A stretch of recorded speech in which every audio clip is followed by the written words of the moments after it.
managing selinux security. Guys, when I'm talking, you should hear with 1 year and you should do your practice as well. Because I tell a lot of things. That does not mean that I'll give you enough time to practice. Please. If not, we lose a lot of time actually. Now, the next topic what we are going to discuss is managing SLNX, SLNX security. In this topic, we will be discussing 5 modules: enabling and monitoring SLNX, then changing SLNX modes, then we will look at SLNX context, then we will look at SLNX booleans, then troubleshooting SLNX. 5 topics we will discuss. Now, so right, enabling and monitoring SLNX. So this is the first topic what we will be discussing. Enabling and monitoring security. What is selinux? What is security enhanced Linux? What is it? Now a little bit of history about selinux. Who has designed selinux? It was not designed by Linux people. So it was designed by NSA, National Security Agency of America. For the defense project they have designed this SLNX. And with SLNX, right, they were able to secure the things so perfectly that they felt like this is one of the best security with which we can secure things. And they shared it with the outside world in 2002 sometime. That is the time when RHEL 5 was launched.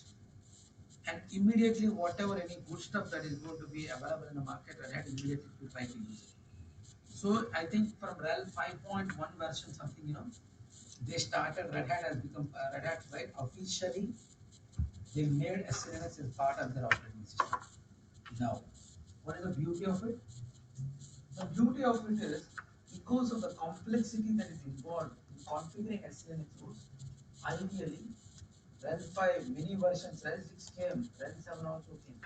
People, what they do, they will disable selinux and they start using it. Why? Because of the complexity involved in configuring selinux rules. Is that clear? Now, in RHEL 7, there is a new thing. Why? By default, selinux is not enabled in RHEL 6 or RHEL 5. But in RHEL 7, it is enabled by default. You can disable it, but it is enabled by default. If it is in the enable mode, it is running. If it is enabled, your machine will not work the way it has to work unless you learn selinux. If you don't configure the selinux rules, it will not work as it has to work. Got it?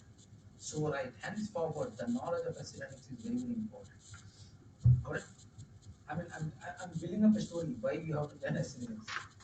Got it? Now it is enabled by default in RHEL 7 and hence the knowledge of selinux. Now, what is selinux? Selinux is nothing but secure enhanced Linux. Now what selinux would do for me? Up until now, with ACLs and general file permissions, what permissions we have seen? All this permission model with which we can secure files and directories, right, with ACLs as well as file permissions, chmod command. Right, for the owner, for the group owner, for others. And with ACL, individual users also we can apply ACLs. Right, users also we can allow access or we can deny access. So individual users as well as individual groups. Is that clear? Now, this security mechanism, what we call as DAC, discretionary access control. Now, SLNX, what it does is it will add one more additional layer of security to your files. Now, what we call that one as MAC security. MAC stands for mandatory access control. Now, what is the prime use of SLNX? The prime use of SLNX is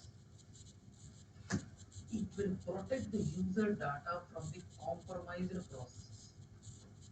With the permission model, right, we have seen is how to restrict users from files and directories. But there is no restriction, means whatever permission you are setting for the user, even the process, whenever it is running, it will apply the same permissions.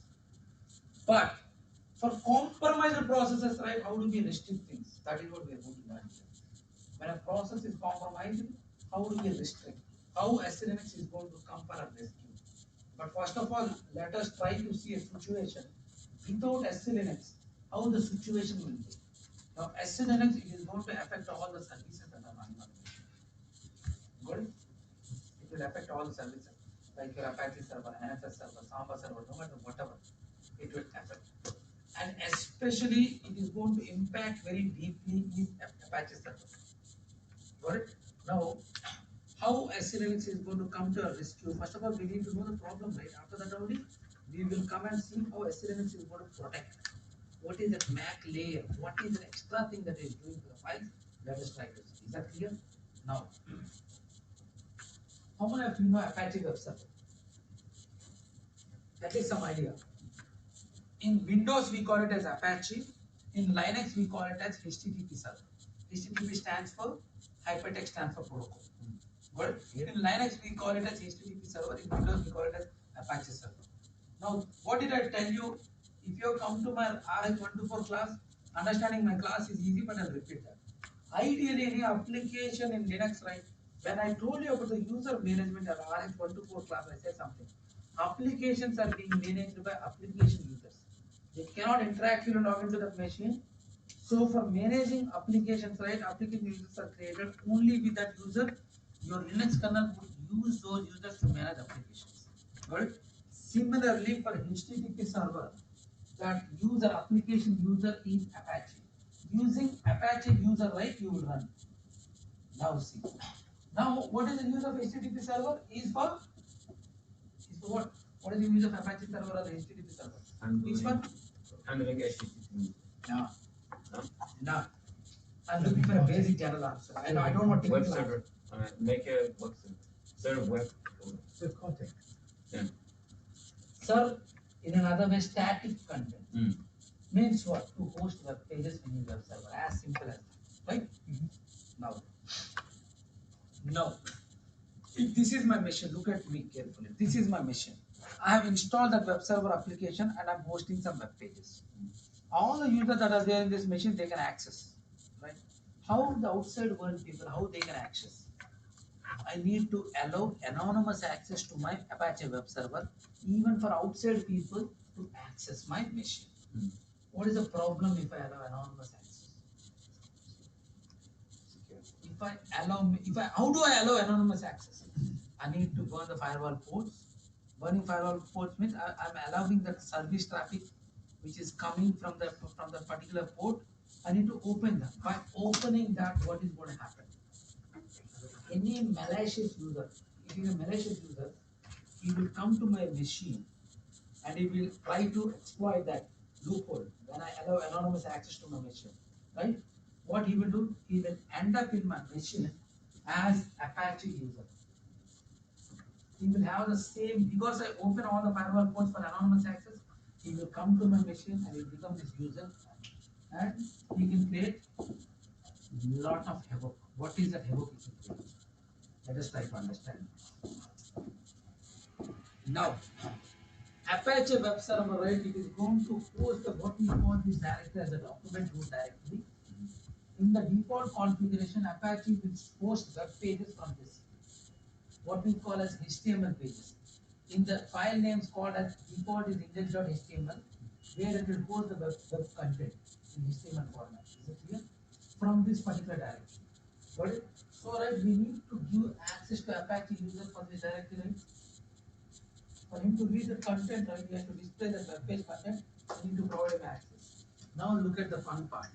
Now once this user becomes that malicious user, once it comes to my machine, he can compromise my server and he can end up in my machine as Apache user. Got it? He can end up as a user. Now, if he becomes an Apache user on my machine, what is the problem? Let us try to see. After that, we will see how SLS is going to resolve that. Now, this is my machine, right? This is my machine. Got it? In this machine, let me show you something first.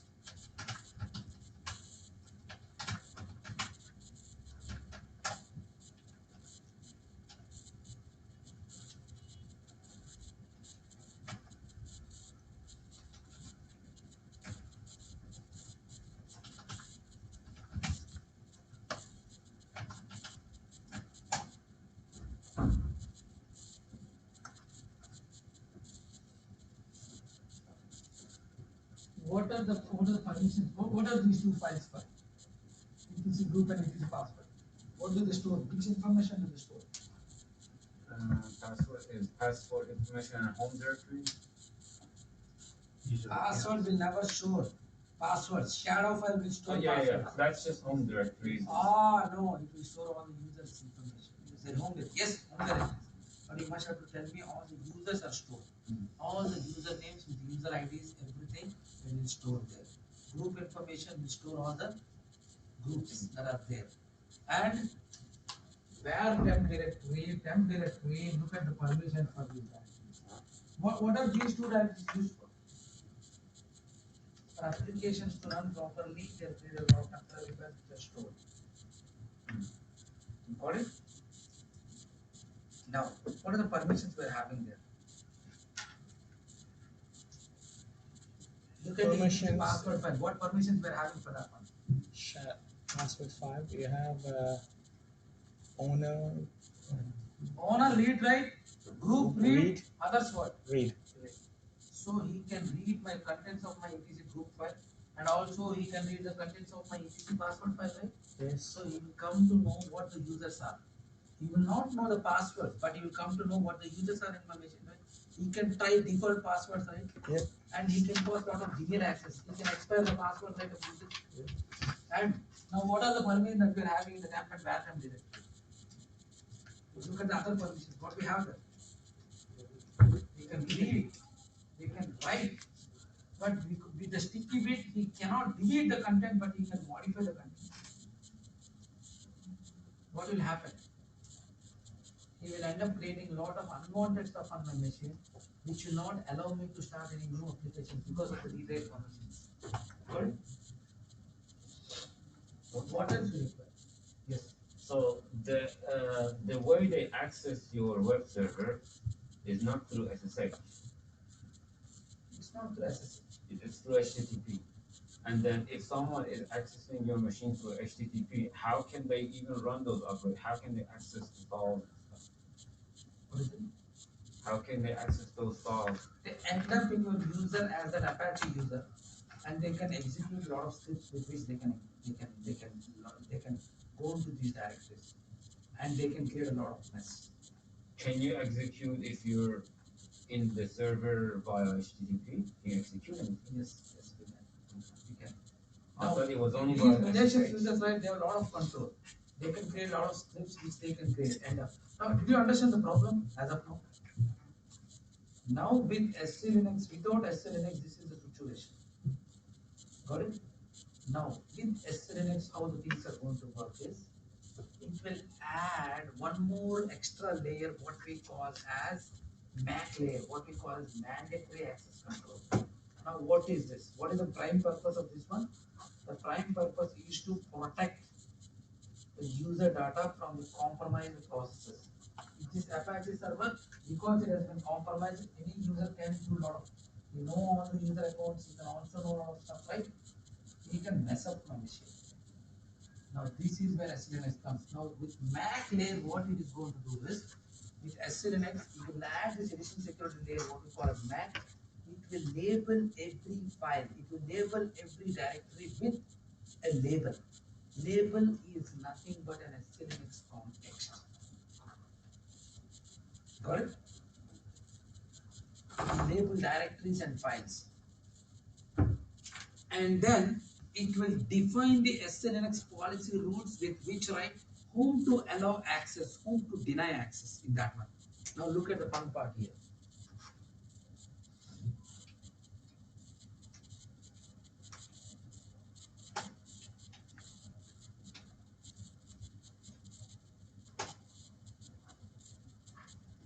Z. Z capital. So right, with every command with a capital Z option, we can see the SLNX context. Can you see?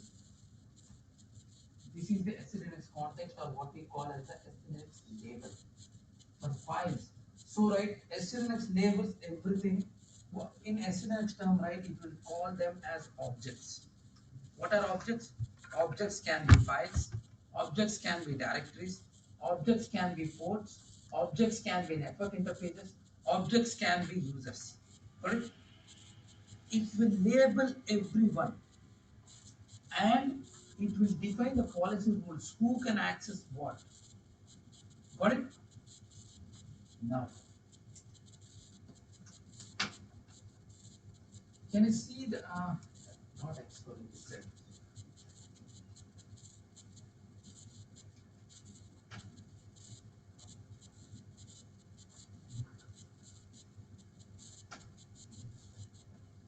Can you see the context for this one?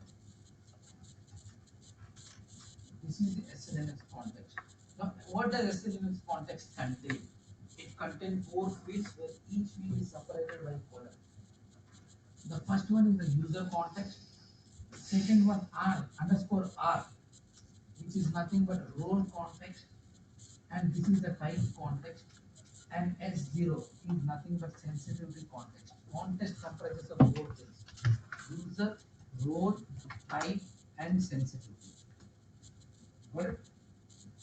It comprises of 4 fields, where each field is separated by a colon. In this class, we will not look into these other 3 things. Our prime focus is only with the type context, which is with underscore. Got it? Our focus for this session. If you want to know about user role, you must have to go for SLNX course where they teach you. Got it? As of now, so SLNX treats everything as an object. Files, users, everyone has SLNX context set. And then, based on that SLNX context, SLNX will set policies. Policies are nothing but rules.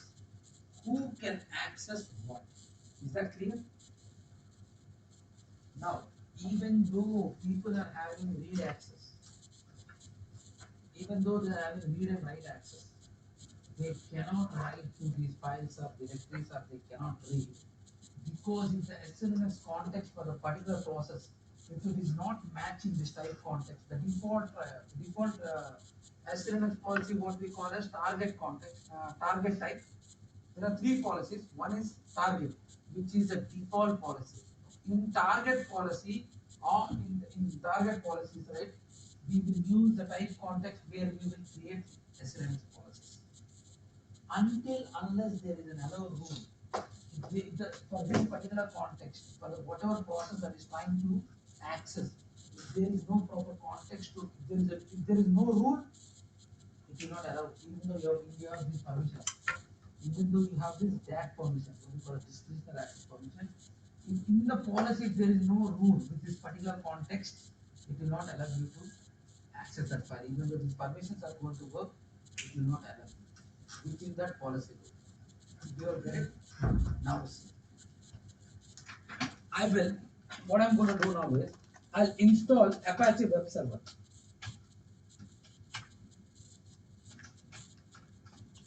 I'm installing. Automatically, right? Can you see here?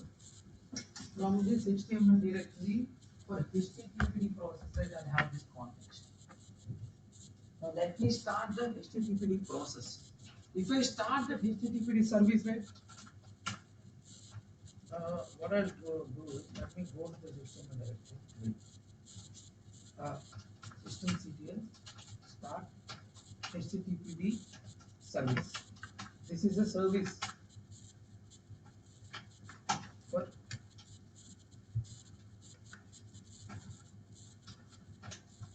can you see? Now this service is running. Now what is the process name for this is HTTPD is the process. Got it? And what is the process ID for this one? There are so many things is running. Now ps hyphen ax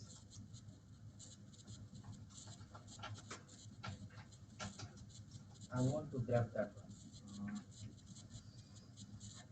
Let me use here. Can you see here? This is the process, and this process is being run by this Apache user. Got it? With the EF right, every E for every F for full output, we will show you the user information as well. Is that clear? Now this HTTP process, right, it is run with Apache user. Correct?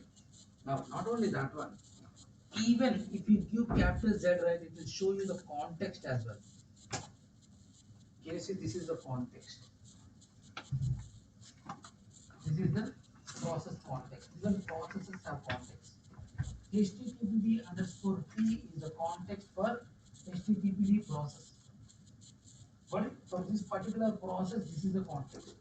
And the directory from where HTTPD is going to give me is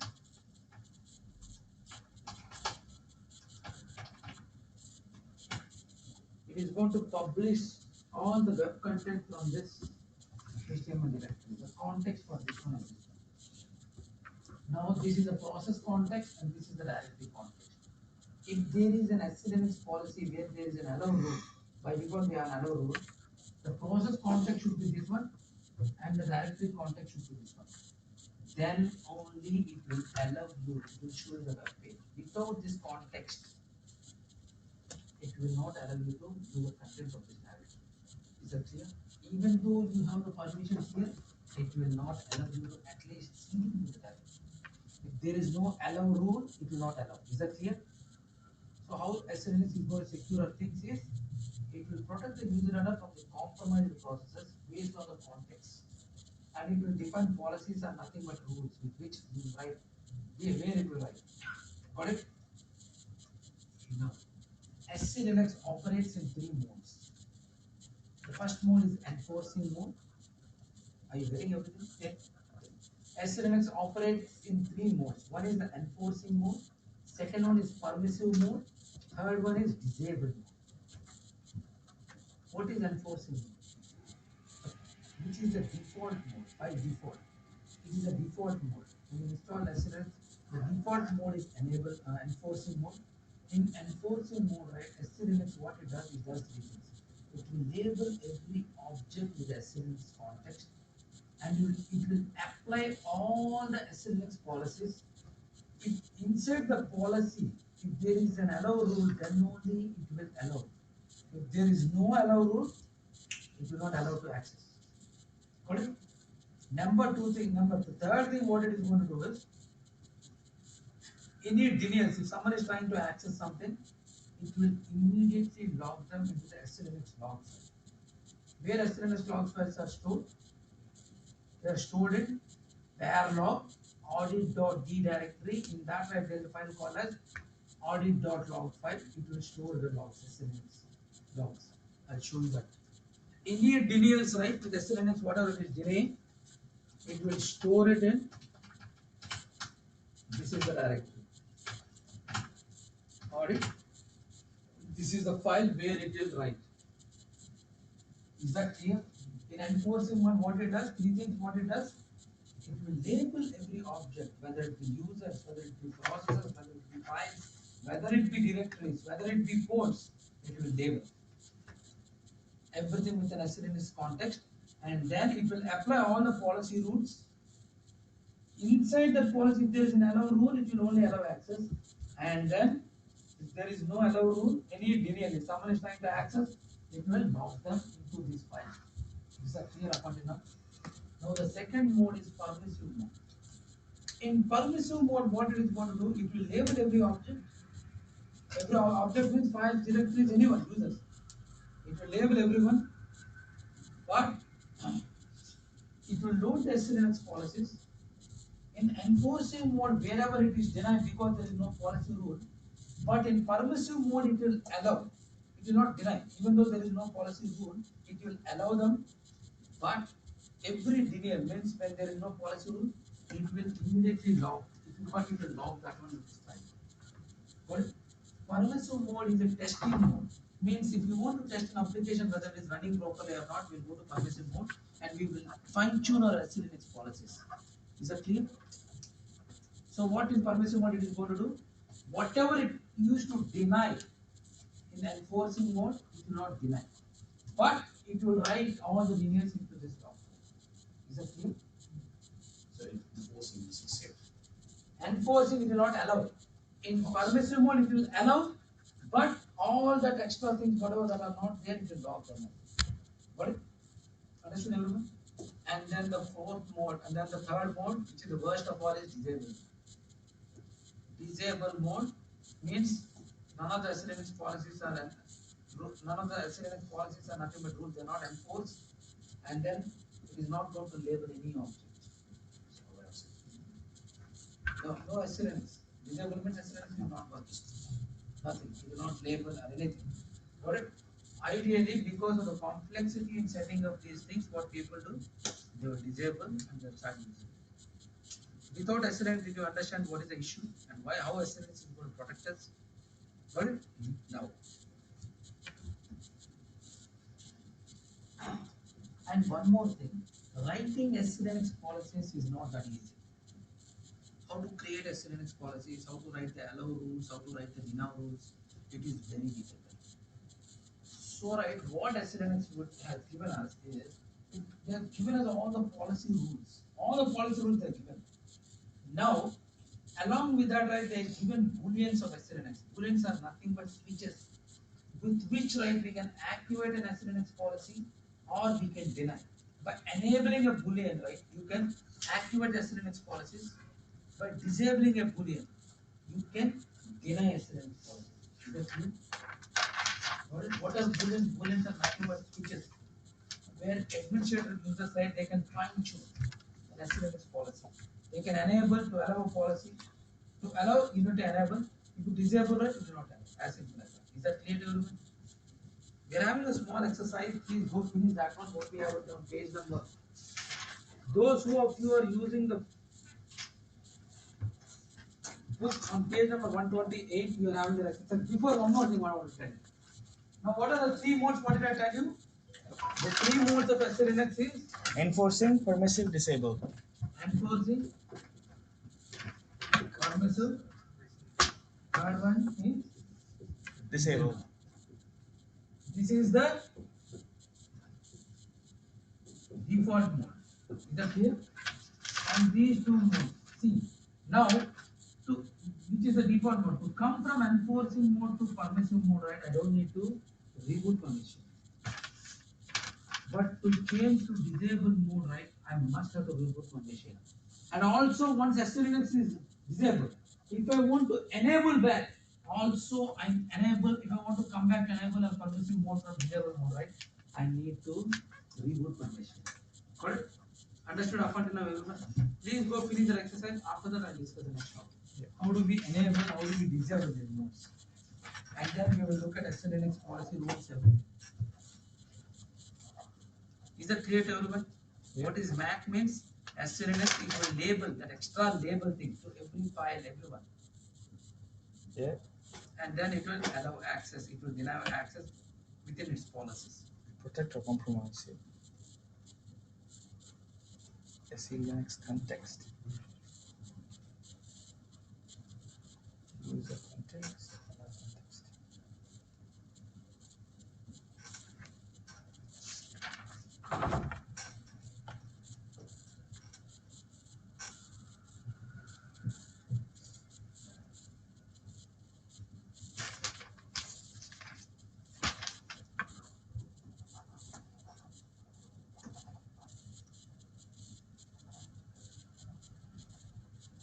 Except you whoever comes to my class, you write that in that answer sheet. You write all the answers here only with the pen. You are one guy who is not doing that. There is something different with you. Okay, so what?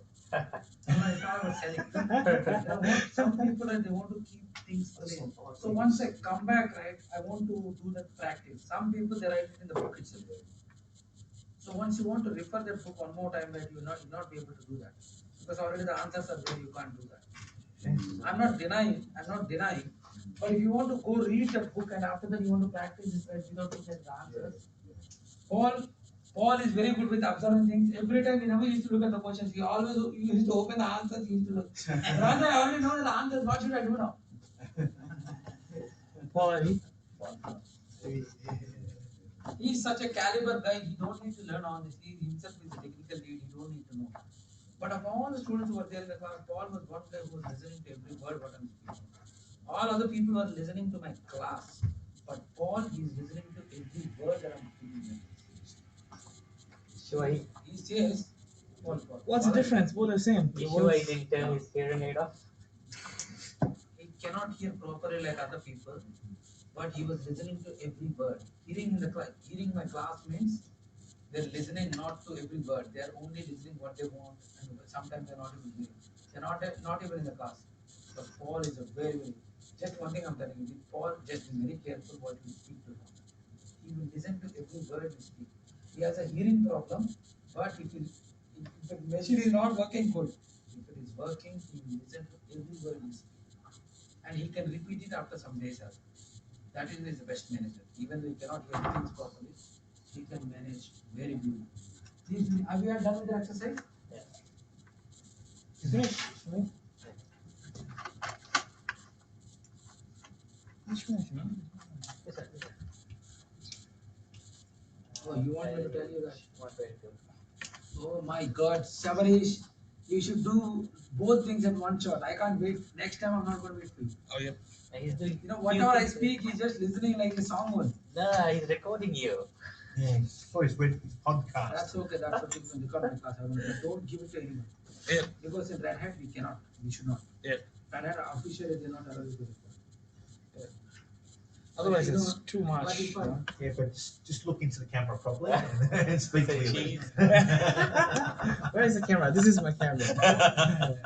See that ideally right, we're human beings we cannot remember everything. And Yeah. I allow my students to record my classes. I don't have an issue. But my only theory is they don't tell it is my class. And number two thing, because Red Hat people they don't like it. I'll be out of Red Hat class.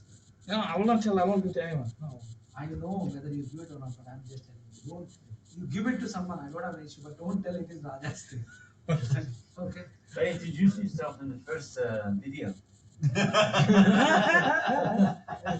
It's already edited on. Raj just gonna be searching on your YouTube channel. You didn't. No. I'm only worried with Shabarish, you have the YouTube channel as well. You can keep all my stuff as well. No. No, I'm just joking.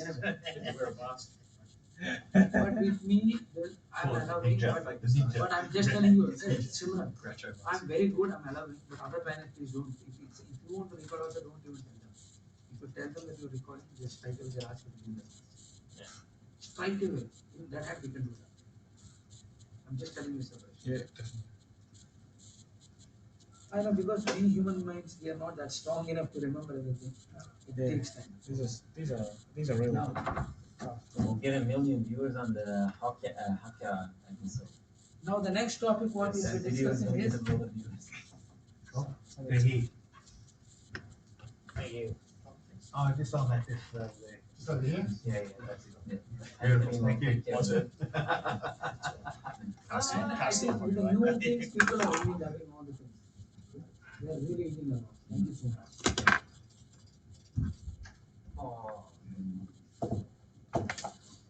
Now the next topic what we will be discussing is changing selinux modes. So what are the three modes? Enforcing mode, permissive mode, disable mode. What did I tell you with enforcing mode? So right in this section we'll learn two commands. Get enforce.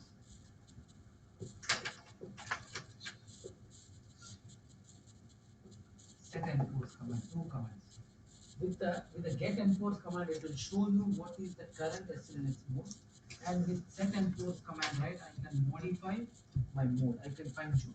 Now understand one thing. Enforcing mode and permissive mode, right, I can modify using set enforce. I'll show you that one. But if I want to disable with this command line tool set enforce, I cannot do that. For disabling SLNX, right, I need to modify the SLNX configuration file, which is /etc selinux and then config. This is the configuration file for selinux, which I'm going to discuss now. Understood up until now? Now let me show you in theory what to substantiate with in theory as well, right? Now, get enforce.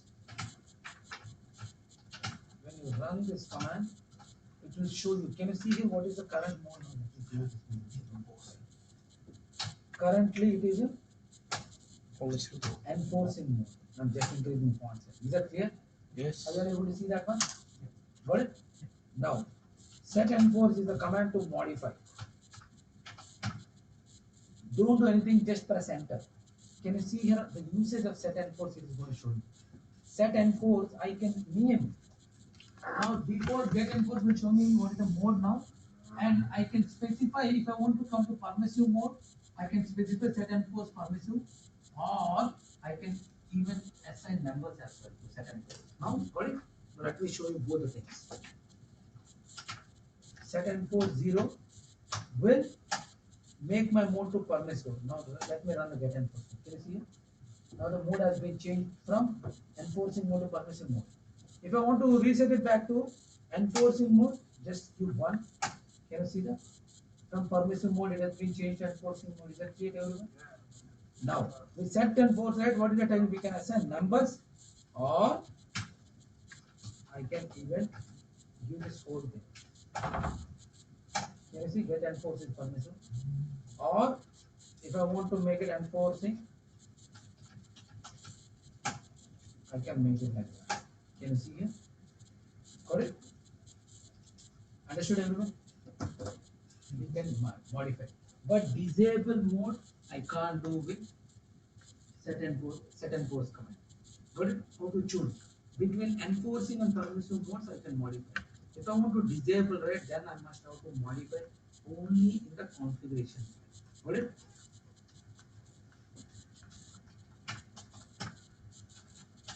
This is a very beautifully documented file. In this file, right, you are having 2 labels. One is the selinux. You are having 2 variables. Selinux will define what is the mode that you want to set, and selinux 5 would set what is the policy that you want to set. I told you there are 3 policies: targeted, minimum, MLS security. I'll come to this one later. But can you see this selinux line? So right, in using this configuration file, right, what is the default mode that I want to set at boot time? I will specify here. Is that clear? Now, if I reboot my machine, what mode will I get? Based on the configuration setting from this file, I'll get that also. Got it? Now, let me show you that one also.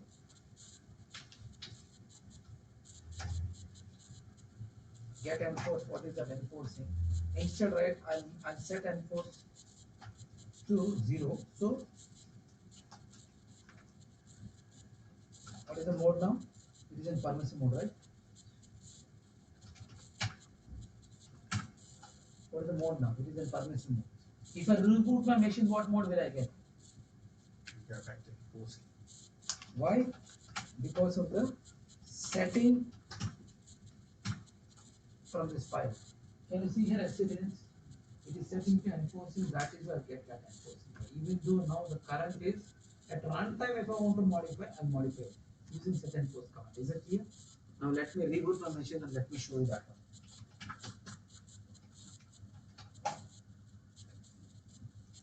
The only thing I don't get is how it says in that document, it says you've gone with two types of modes,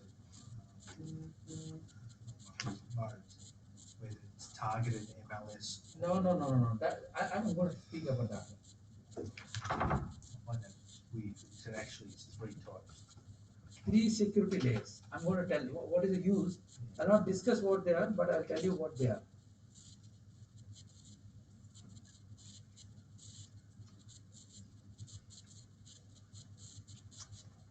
Now look at the, can you see?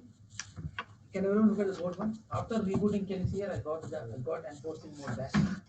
So at default boot time, if I want to set a particular mode, I have to modify that configuration file. Now let me set that one.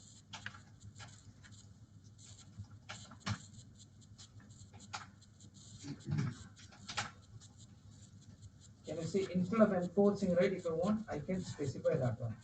If I want to disable a selinux,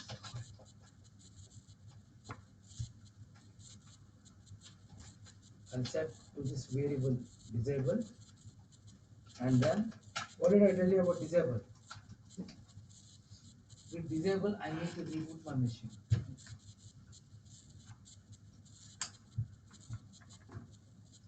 With set enforce command, I cannot disable. Only I can disable.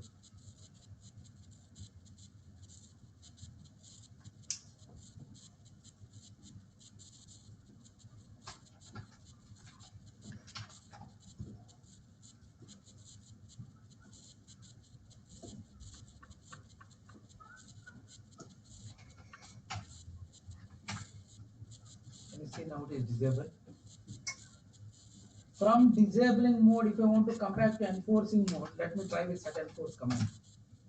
Set enforce 1. Can you see here selinux is disabled? I cannot come back. If I want to go to disable mode, I need to modify and reboot the machine. If I want to come back again to enforcing mode, I need to go and modify that file. Got it? If I want to come back, right? Now see, when I rebooted after changing, when I modified this to disable mode, my machine fasted very fast. My machine booted as usual. When I did disable, means what is disable mode? It will not label any file. Now if I want to come back to enforcing mode from disable mode, what it does is it does an auto relabeling. Means what?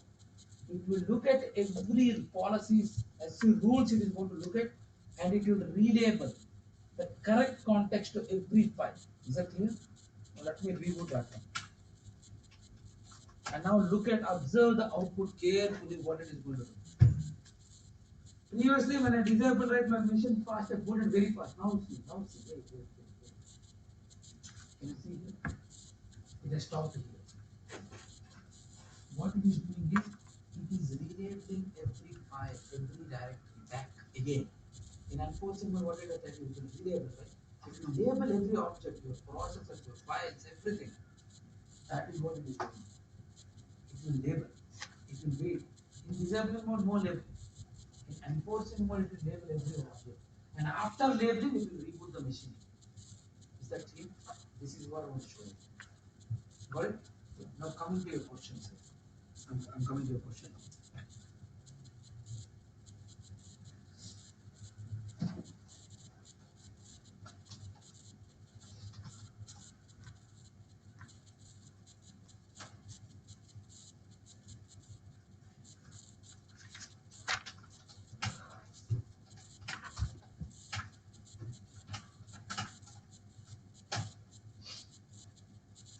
Now in this file there are two variables. selinux will control the mode, and can you see here selinux type defines the policy that you want to implement. There are three policies: targeted policy, minimum policy, multi-layer security. There are three policies in selinux. Got it? Now by default is the targeted policy. In targeted policy, right, you target process. That is why we call it as targeted policy. Targeted policy in the SLNX context, it would only apply to the third one. Means what?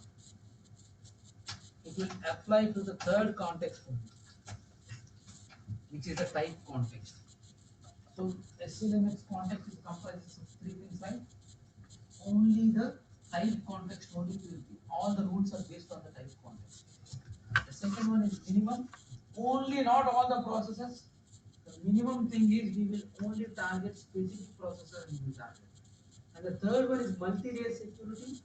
It will apply. It will apply for these two things: user context and home context.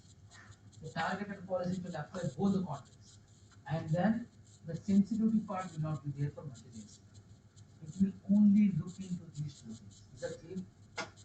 Understood? What's the aim of this one? Multi-layer security. It would base its rules on the user context as well as the type context. But it will not have the sensitivity context, which is the fourth one. Is it clear? Yeah. If you want to know how do we assign policies, how do we do all these things, you have to come for the separate SLNS course where we will teach. In this course, if I teach you also, it will take 4 days for you to understand each thing. But we will not teach. In this, our knowledge is restricted to targeted policy. We are having a small exercise on page number 132. Please finish that in 5 minutes time. It will not take more than 5 minutes. I want you to finish fast.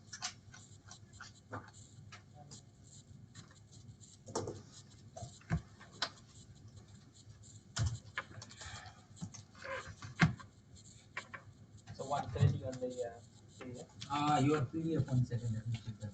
PDF is 132.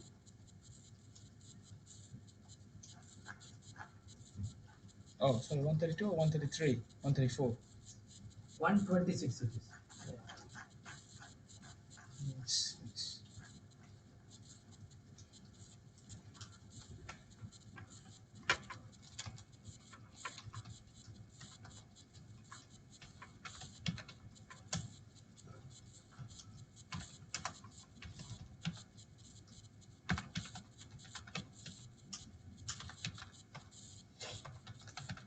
until now, is everything clear to you?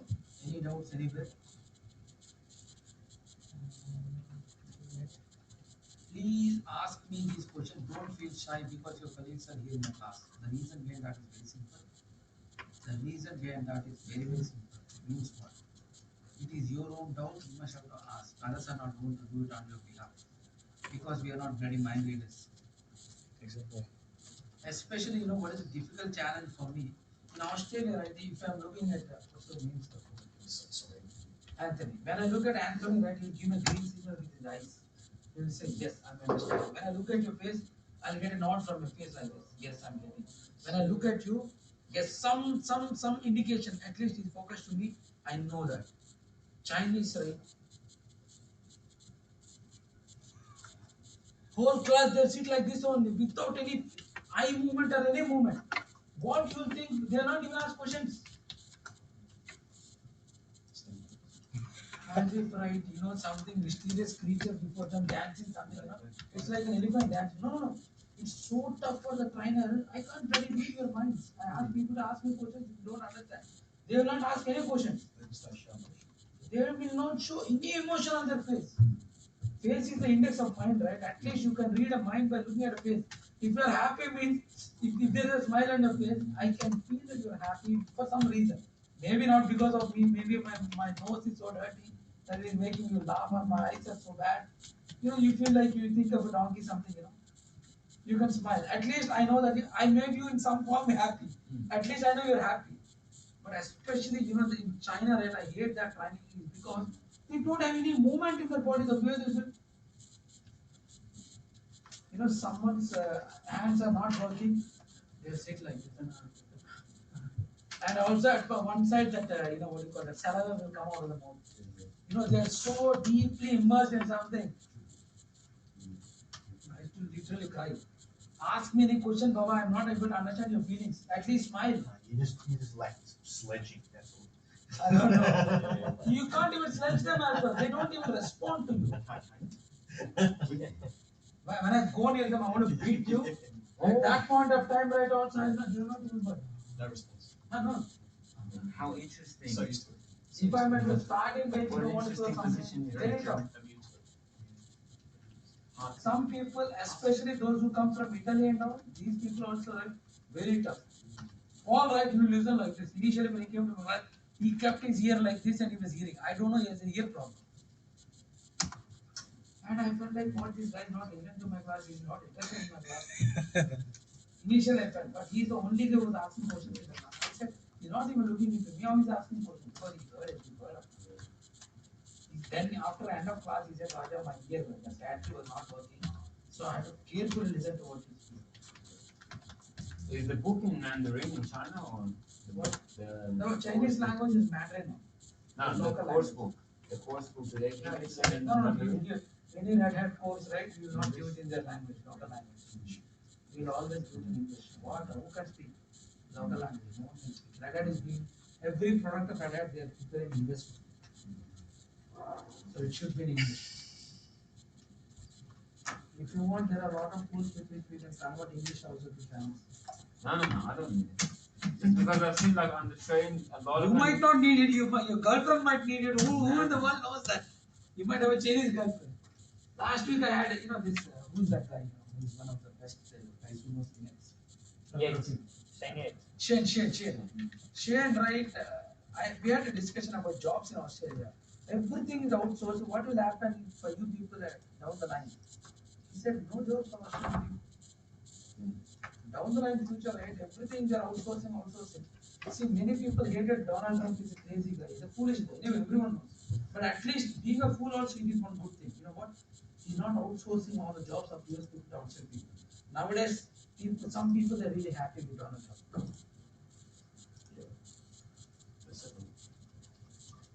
So you being as pro-domestic. No. At least right, he's keeping for his country people some jobs. Protecting. Protecting, he's doing that thing. I see that. I like that. They like that, they love it.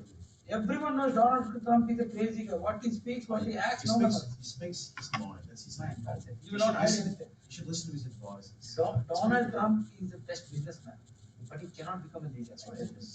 I think And being a leader, now he's the leader now. He's not a businessman. He's no more a He businessman. was governor of California, though, wasn't he? That's not, now he's the president means you're a leader. Never be. No one will say he was Now that's, No, that's not that's Schwarzenegger. Yeah, he said, I'll be back. the guy. I think we should use. You know, Ernest Schwarzenegger, right? He went through such a terrible thing when he was a Californian governor. Every time he used to go to California, right? They used to give him a hotel. In that hotel, they used to give him, it's a 5-star hotel or 7-star hotel, I don't know what. They used to give him a separate room every time he comes to California. And he owned a lot of houses in California. That's why once he came out of that, right? When he tried to book a hotel by himself, once his term was over, as a Californian governor, right? When he tried to book a hotel also, they said there are no rooms. And when they said no rooms, right? Arnold Schwarzenegger, right? He went and he slept on the platform. He was the film, Command. The first English movie I watched in my life is Command. That's what Yossi got. And he asked that, yeah, one Aussie guy is there in the movie, yes. Vernon Wells. Yes. And the other Aussie actor who I like most is this guy who comes in X-Men. What was his name? Jack. Hugh Jackman. Ah, You know the story of Hugh Jackman? For him to build, Hugh Jackman is a very lean guy initially.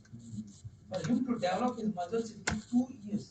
He religiously practiced to develop his muscle and to grow his body stronger. It's a very nice human being. He's a nice human being too. he's stayed royal for his flight. See, anywhere in the world, people can say Australian people are sludging, but one country people they can never say they're sludging, that is India. Even though they do sludging to India, only on the ground Australian cricketers are doing.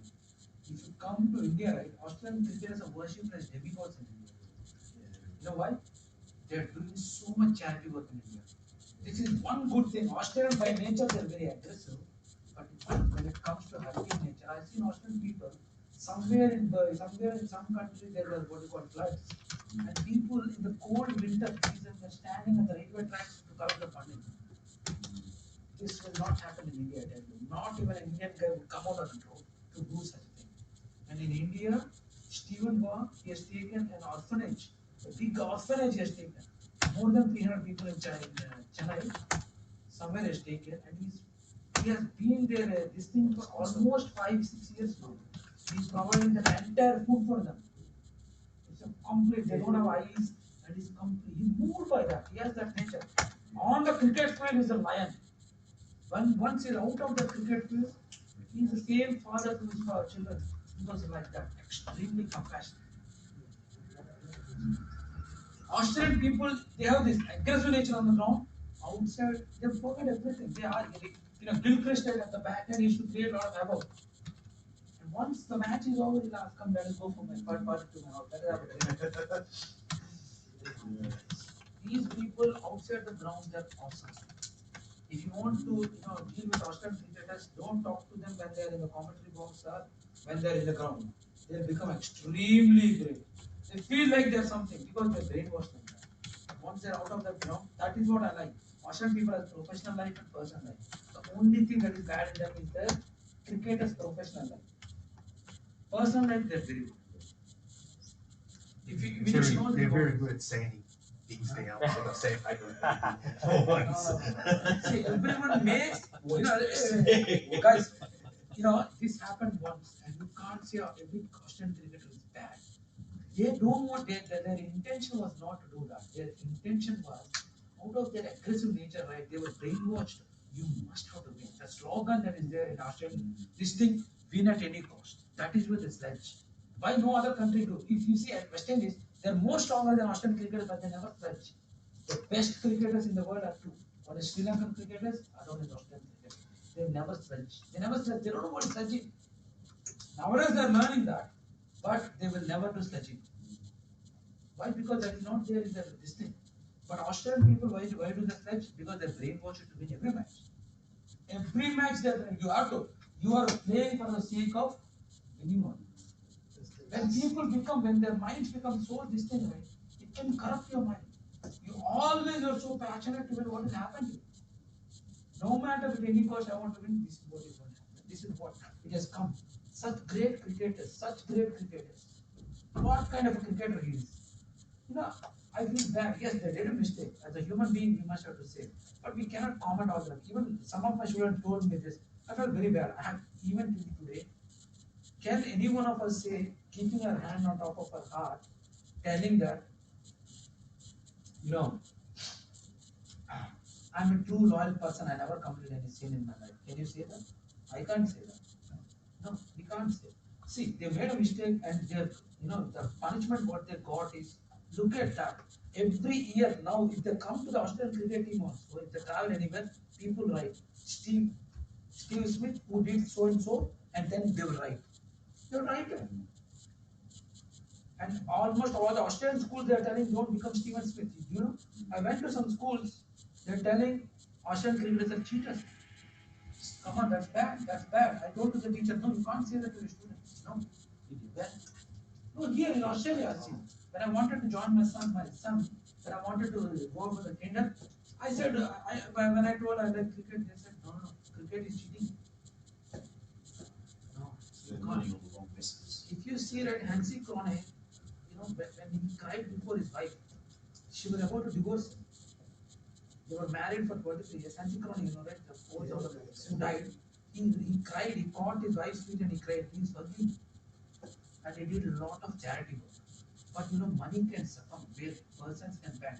What are the three things wine, women, wealth? WWW. That is what it can bend a man, especially a man, it can bend. Wine, women, wealth. Where a man will become suppressed with the temptation, he cannot control them. It's very tough. When wealth is there, it's very tough. You can agitate your mind. Women, Well, no one there are else. two will be there as well. Why are you good? Wine, women, wealth. Last time you said some good thing and why your mom put your name. My name is Raja. Do you know what is Raja means? R-A-J-A it is. Raja means king. No. I'll tell you, that is what. So, when I asked my mother why you gave this name as Raja, she told me, Raja means king, means one who is wealthy, who possesses something. My mom said no. But we are poor people, we are middle class, we are lower class people. In middle class also, we come to the lower category. Means we can only eat food. That is our category in India. I already told you my story. I come from an out and out village. Even in the Indian map, we cannot find that.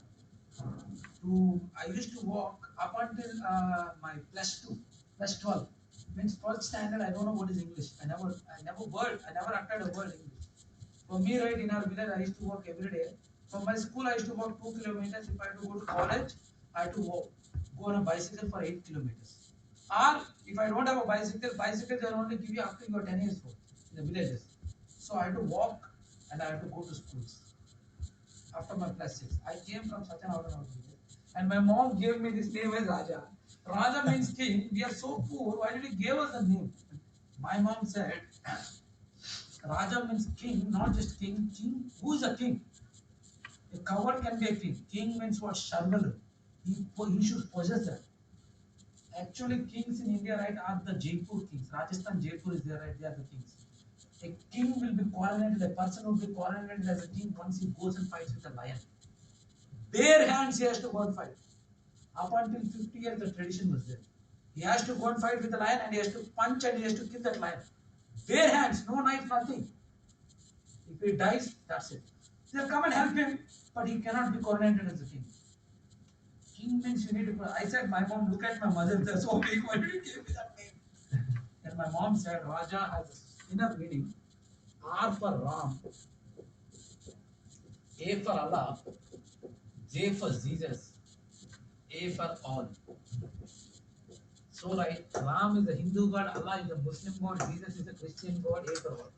So my mom wanted me to appeal for everyone. It's a good one. That is what she said. Not Raja means king, she said. You must have to appeal to everyone. You need to support everyone. I don't want you to confine to one religion or one sector. You should be universal. That's what my mom gave me that name. She told me. I never understood the depths of my mother, even till today. Anyway, did you all finish your exercise? Yes, we did. Okay, now let me go to the next topic. Oh my God, I'm going running short of time. Okay, Now the moving on. next topic. Context. SLNX context. How do we change SLNX context on files and directives? Right? No, this is how we change. Now, Now, can everyone get a board? Now, let me close this.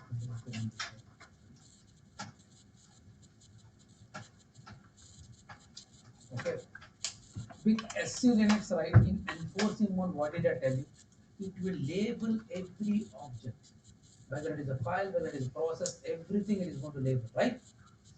Now, if I want to view that label on a file or a directory, with the ls option, I can see that label. Can you see it?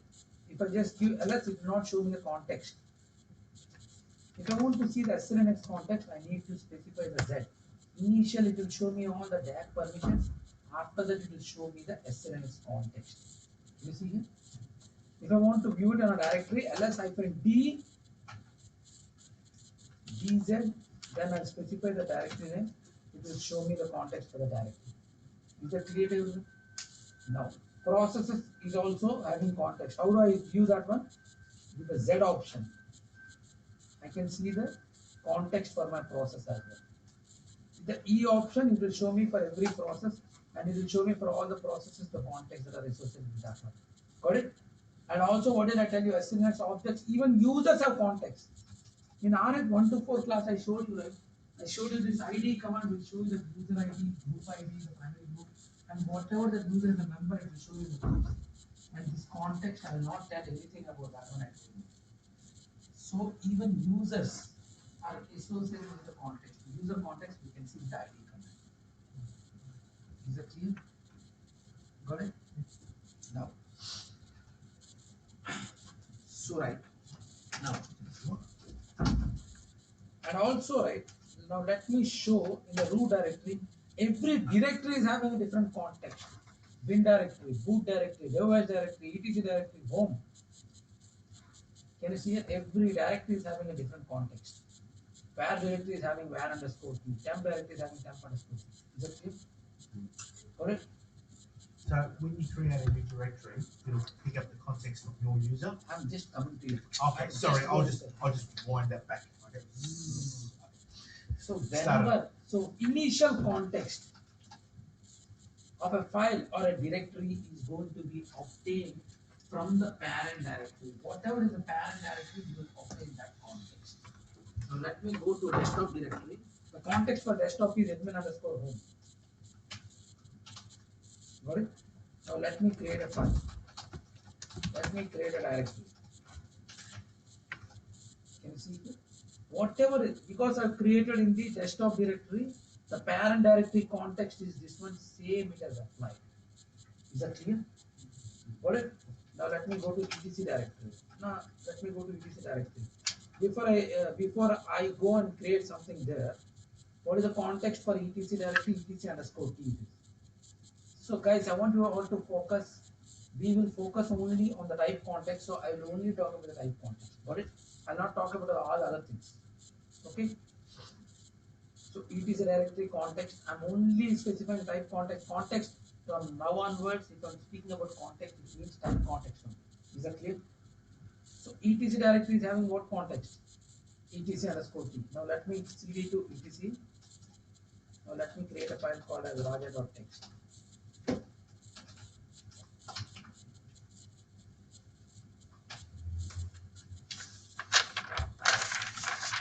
Can you see here? Same context is there, right? Now let me go to where www. Can you see the context for HTML directory? Is httpd underscore sys underscore t. Is that clear? If I create anything inside this file, I don't have anything. Now let me create.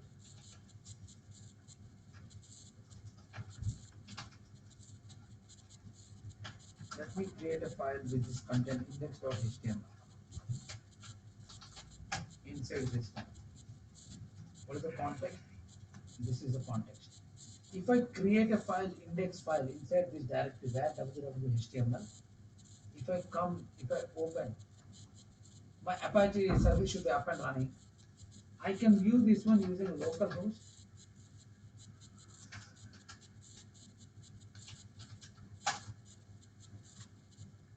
My service is not up and running.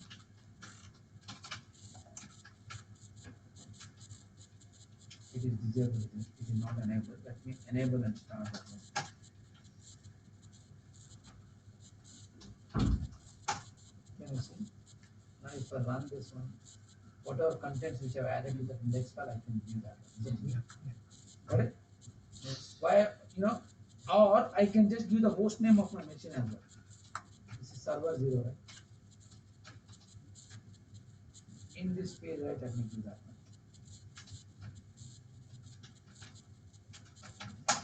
Can you see here? It displays the same contents.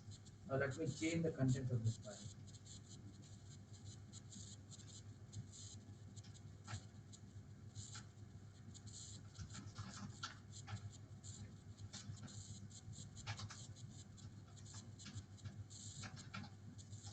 Okay.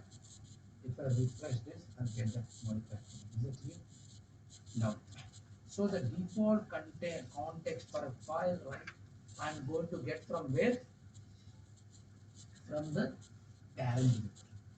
If I want to change the context of a file or a directory, right? We can change the context. Can I erase the board? We can change the context of files and directories using two things. That is, two different ways we can change.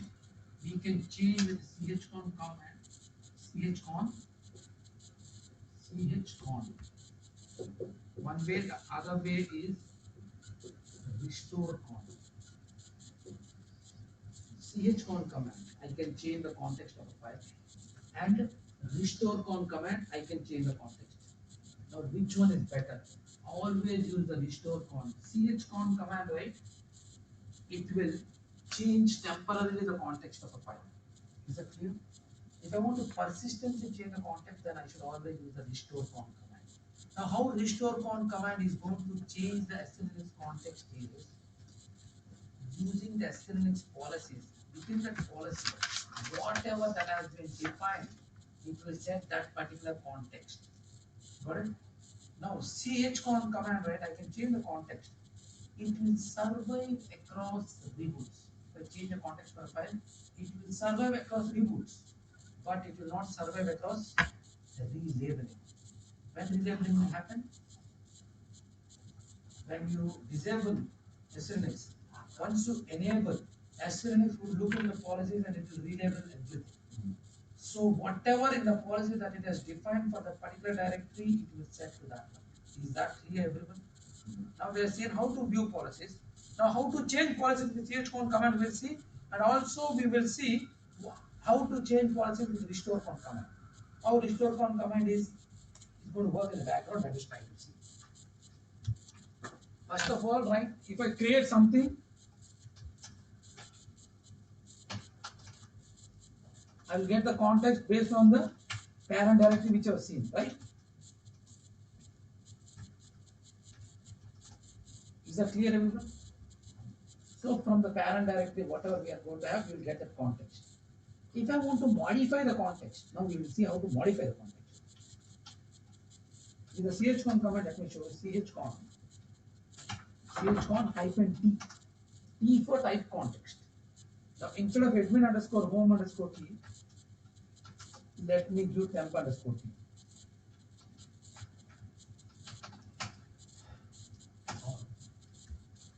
I'm just changing for the file name. Can you see here? Admin underscore home underscore t has been changed to temp underscore t. Is that clear, everyone? If I want on a directory, right?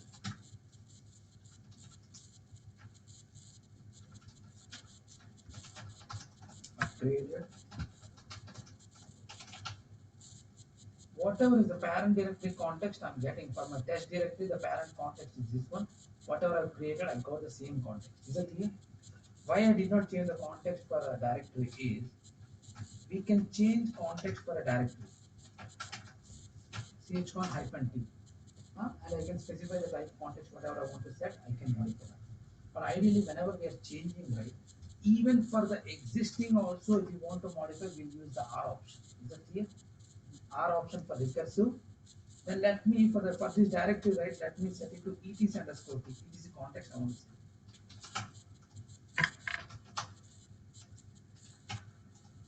Can you see? All the contents also got the same context. Create everyone.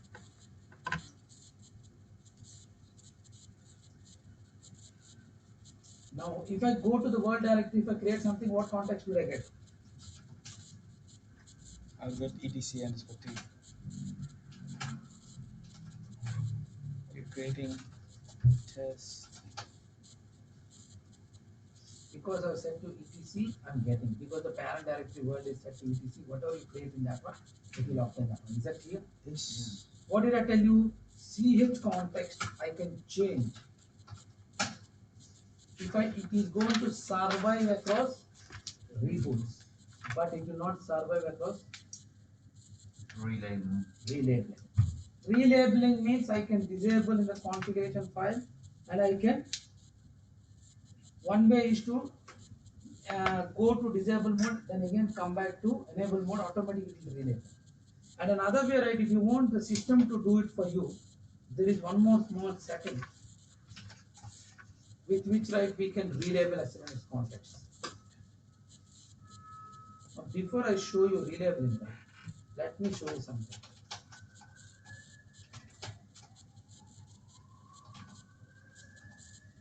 So these are the contexts where in the admin home underscore, right, in the user's home directory, you should not have this context. Now, the other way to change SLNX context, what it will do, it will restore con, if you use a file name, look at that. Can you see the file context from temp.t has been changed? Now, if I want to change, right, use R option -BV, B for verbose. It will show you whenever it is going to change the context. Can you see here? Previous context is this one, which I have set it to etc, and now the new context what it is called. How restore con command is going to work is, it will look into the SLNX policies. Based on the policies, whatever you have defined, it will set. Now, how do I look at the SLNX policy context is? So, in other words, it keeps the state of the previous policy context, even though you've changed it once, it still knows the original. Yes, yes. So if I change it 10 times, it still knows the original. Original, yes. Okay. You can, in chcon command, it will not reach, it will survive across reboots, Yeah. but it will not survive across relabeling. Okay. Now, restore con command, what it will do, it will apply the rules that are defined in the SLNX policies, and it will apply that to your machine. Is that clear? Yeah, yeah. Now, how it is going to do that one is, to see the default rules, right, for the files, cmanage is the command with which we can see the context rules for every file. Can you see here? These are all the default rules which SLNX is importing. In this one, right, let me pipe it and grab it for root. If you go up, I want to show you something. Go down. Can you see this line? Which one? Let me read on the command. And after that, right now it will show me properly. Let me come here. Can you see here? Why am I getting admin underscore home underscore t context? Can you see this? This is a wildcard character under root directory. This is the default context it is setting. That is why we are getting admin underscore home t. Yeah. Got it? So restore con command, right? What it will do, it will look into this rule and it will restore to the existing. Is that clear? What was that command for that? Cmanage f context -l. So Thank you.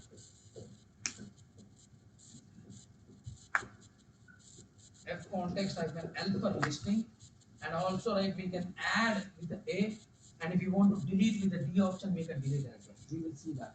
Okay, guys. Before I take the class, right, I want you to go for a quick 10-minute break and come back. Reason at 3:30 everything is gone. And we've Let's got go get that one fast. We'll put this on the central location.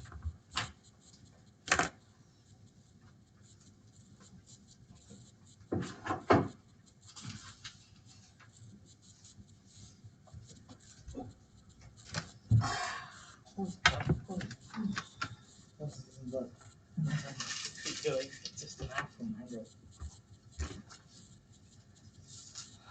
sugar, it is too many. And the next day, I'll eat sugar. Yeah, yeah. Let the brain get up quick. Yeah, you're right.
doesn't matter from where we keep the cheap going up. That's why the credit rating matters. Yeah. So guys, This let guy me must start be the class. They got 3 minutes. Damn. I'm not gonna have a clean. Yeah. I've already had that. When I ran, so restore con command, right, Results what came it out will do? yesterday, and they It will said set to the no. default It's over the phone. Put it beside me, so. No. Sorry. I just want everyone to focus. Yeah, go for So it. you are settled now? Yeah. Now when I run, with the chcon command, chcon I modified it, but when I ran restore con command, it is set to the default. If I want to view the default context, I must have to run this cmanage f context fnl for whatever directory that it is going to set, it is going to show. So right, why am I getting admin underscore home? Can you see this regular expression? Anything under root right, this is the context which you have defined. Based on that right, it will set. Is that clear? Now if I create any new file in the root directory, I will get the same thing. Can you see admin underscore home underscore t? With chcon command, let me create the context for this file. Can you see? It has changed that context. Yeah. If I reboot my machine,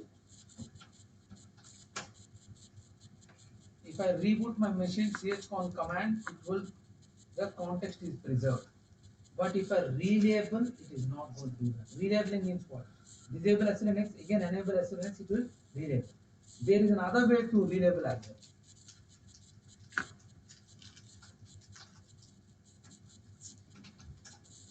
If you want to relabel everything,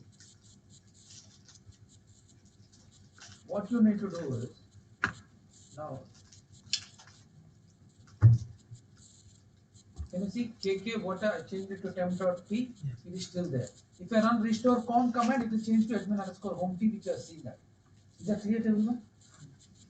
Now, if I want my machine to relabel automatically at boot time, if I create this file, in the root directory, if you create auto relabel, RELABEL, if you create this file in your root directory and if you reboot, right, it will automatically relabel with the rules that cmanage has got. Cmanage command context is showing you. It will automatically relabel. But this auto relabel file, you must have to create this in the root directory. Got it? Now let me create. Now the context for KK file is temp underscore t. So what did I tell you? Chcon command, chcon, if I modify the context of a file or a directory, it will survive across reboots. But it cannot survive across relabeling. Can you see now it's relabeling? It's relabeling. Means what? It will look into the cmanage context, it will look at what policies has to be set for what files and directories. Automatically it will set that. Is that clear? That is what is relabeling.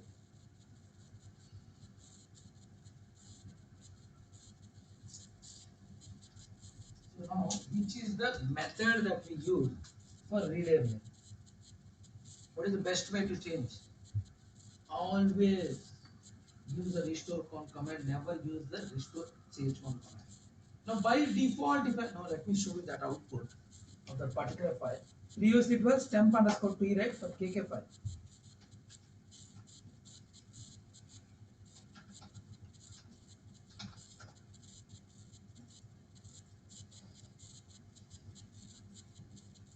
After relabeling, So those rules that you listed with SE managed, is that rules or contexts? they That's- are different contexts. What we call it as C policy rules are Okay. nothing but That's it. context. In Context and policy. rules in different terms we'll use. Can you see here? For KK file previously it was temp underscore t, Yeah. but now it has turned back to admin underscore home underscore t. Is that clear?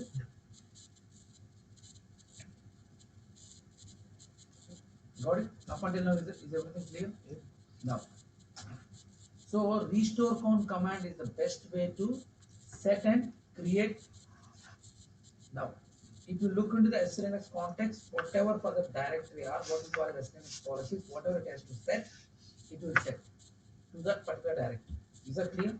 Now, how do I add policies and how do I delete policies? I'll talk about this one at the next point of time. But I want to show you something else. How which command will preserve on selinux context, which command will not preserve on selinux context. Let us try to see now. Now see. If I go to etc directory, okay. Now let me. I already did. I created this raja.txt file. Right? So the context for this file is what? etc underscore t. Now let me copy this to slash root.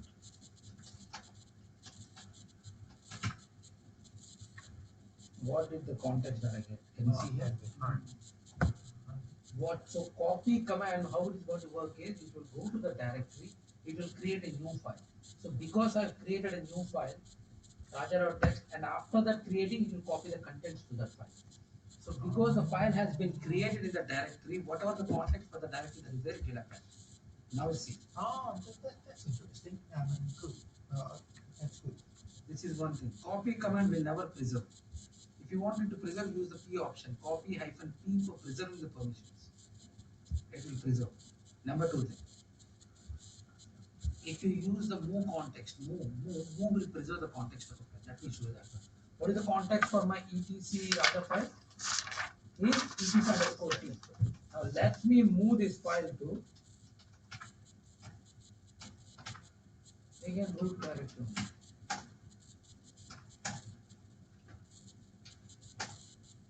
Can you see here? It has preserved the context. Move command will move this file from this place to that place. But copy command, what it will do? It will create a new file in the directory first. After that, it will copy. So because in that directory has been created, whatever is the direct context, parent directory context, that will be applied to the file. It will work. Is that clear upon enough? Yeah, but if you reboot that, Yeah.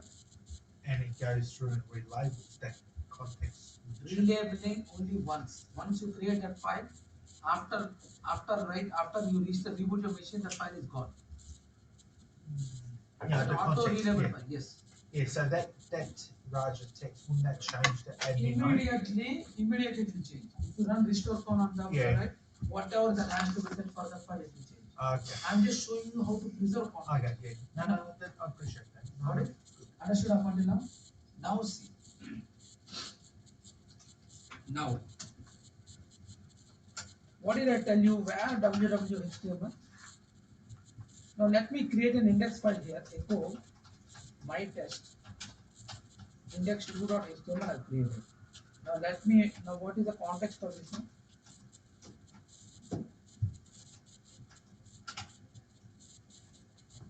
Admin underscore home underscore t. Now let me move this index right to where www.html.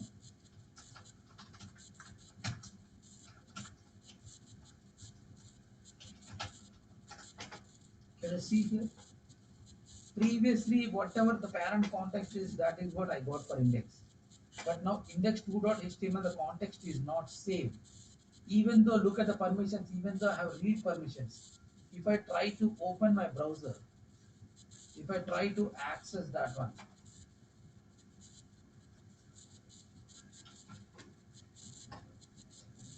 index, it will show me that web page. Let me try to access the second one, index2.html. Can you see here? Can you see, even though I have read permissions, it is not allowing me to read. Why? Because of selinux. Can you see, we don't have permissions to access. Now let me come to this one. Let me run restore con -rdb. It will show me how it is. Once I change the context, can you see here? Previous context is admin underscore t, and now it has been modified to http 6 underscore content underscore t. Can you see it has modified? Yeah. Now if I try to access that one, can you see it?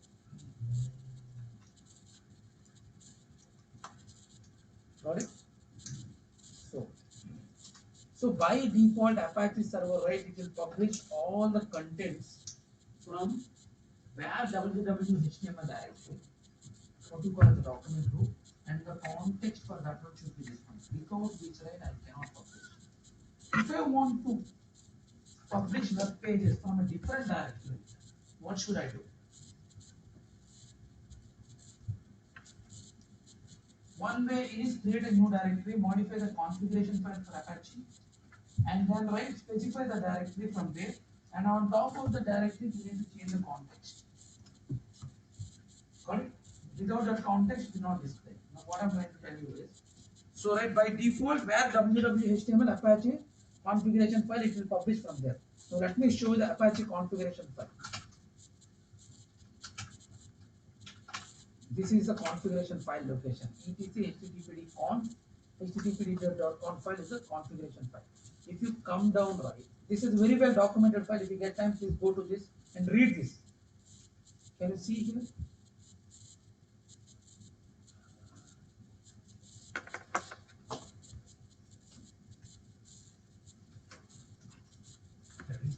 Document root. Can you see document root is the directory out of which your server will serve the documents. Means it is going to print the web pages from this particular directory.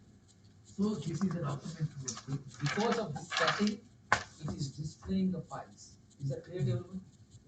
Now, so document directory, right?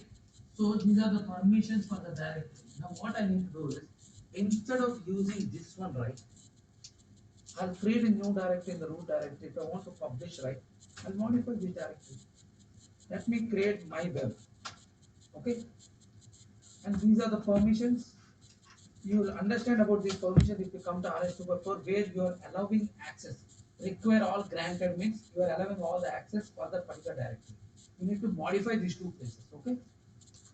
After modification, what I need to do? I need to create mkdir my web. Okay. cd my web. This is my new website content. Okay. I'll create index.html. Okay. Got it? Now, after modification, that what I need to do? Yes, I need to start the Apache service. Okay, I started. Now, if I go here, if I try to access, can you see here permission denied? Why? It is trying to look into this my web directory, but because there is no proper context has been set, that is why I'm not able to read that one. Got it? Now what I'll do with the chcon command, -r-t, for httpd the context is httpd underscore sys underscore content underscore t for my web. Once I give this one, if I try to access, can you see here I'm able to access because there is no context set. Now what is the problem with chcon? If I run restore con on my web, whatever is the default context, it will bring it back to that default context. Can you see here? This is the context where it has to bring for this one. Can you see it's brought to the default context? So while I relabel, this context is gone. If I want to persistently create a context on a particular directory, got it? How would I do that? I will add a new rule in the selinux policy. How am I going to do that? In the same selinux command, I will add a new policy, not just to the directory, even to the contents of the directory. Please set this one. After I add the policy, what I will do? I will run the restore con command. By adding a policy, it will not apply. It will only apply at reliability.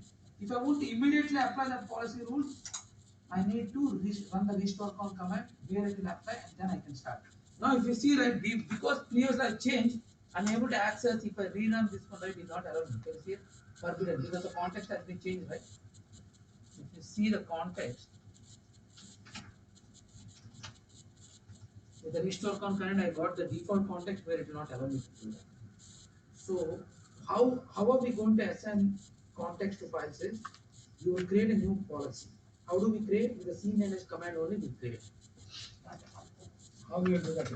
Cmanage f context. If you see, there are a lot of options. A for adding a new context, or you can use the double icon add as well. D for delete. Got it? If I want to list, I can list with the L option. There are a lot of options with that one. Now let me add a new context. What is the context I want to add? I want to add a type context. What is the type context I want to set? httpd underscore sys underscore content underscore t. This is a context which I want to add. Okay. Now to what directory I want to add? My web. To whatever directory, I'll specify the directory and then write. I'll use a wildcard pattern here.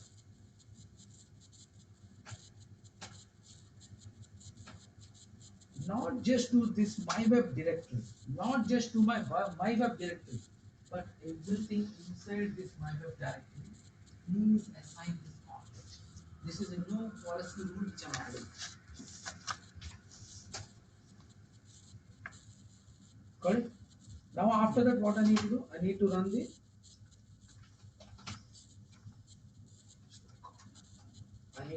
restore con hyphen RDB. Can you see here? It has changed the context and it is applied the right context because I added a new policy rule. Based on that, it has created. Is that clear? Now, if I try because of this, right? If I try to open that file, you can happily access that. Is that clear? Now, this is not there in the book. Something can I teach you? C manage of context -l command will show me the context. But from where it is showing? From where it is giving me that? As an admin, this is what is required for. If you don't know, if you forget the C manage command, from where I can see the context that are default context from where, what file they are coming is from this directory. Try to write it in notes or somewhere. /etc selinux targeted is a policy. If you go to context, can you see this directory context? For files, you have to come to this directory. Can you see? Can you see? This is the context, file underscore context. From this file, right, I'll get the same things. These are the context from which I'm getting default context. If I run the cmanage f context -l, it would list the content from the same file. Is that clear? But you can't edit that file directly. No, we must have to add with the cmanage command. You cannot edit that file. Okay. Now wait, Can wait, you wait. do a PWD in that directory, please? Targeted. Targeting context. Targeted context file. Now look at here. So this file contains the default selinux context. Can you see this selinux context.local? This context contains your locally added context. You'll find that one there.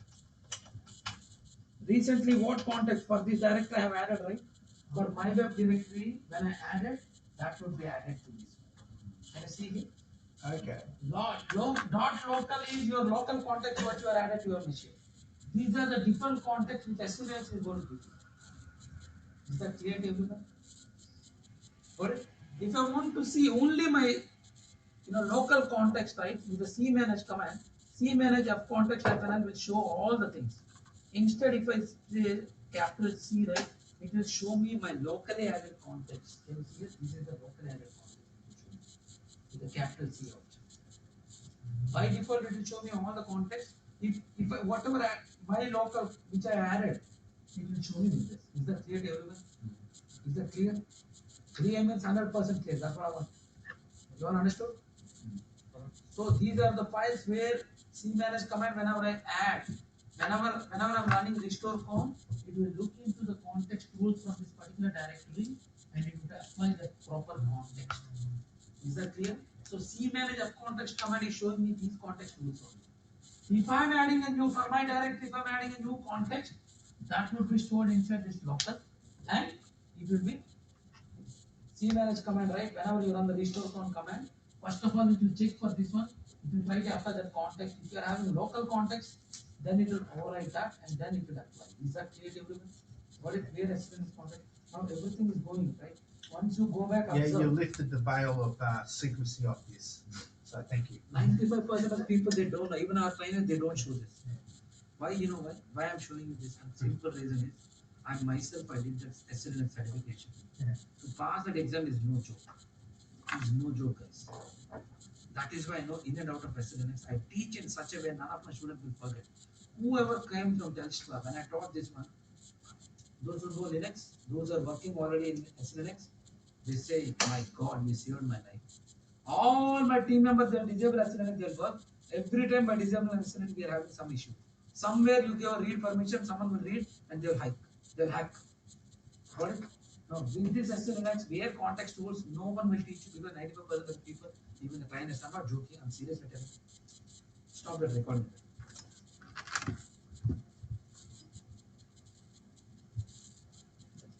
I don't want to use this word. Most of the trainers, right, they don't. They will just manually do it. But they will tell you this is rules, adding, they'll show you. But where it is added, what files it is modifying, that they don't show you. Yeah. Because I'm certified in SLNX, I know all these things. Thank you. Whoever asks me any question in SLNX, I can answer. But certain things, because of a limited time period, right, I'm cutting short. I can't give too much, even though you have all the knowledge in the world. What is required only, what you can digest, I can give. If I give more, it's okay. Already I can see your faces, you are too stressed. Raja is doing too much. Raja, Yes, sir. from the document rule, Yes. can anyone actually read the shadow file? From the Well, the www dash data Yes. user. Apache user by default, right? It will look into this file and it will publish the contents. Okay, but No. can they go up and read the contents of the shadow file? No. Past WD they can read if they know how to. No. They know where it is located by default. It is located in each password file. Yeah, Any layman who knows. But for that file you are having the read permissions for everyone. That is where they will be able to read. But shadow file, do you have any permission? Not only for root. That So will what take damage can they cause? What damage? If I know the username password, with that username I'll try manipulating 100 times. I try to log in. They can do a brute Ah, force they attack. can try on that particular Try. user and block it. They'll use a backend script. They'll send that script to a temporary file and they'll execute. Okay.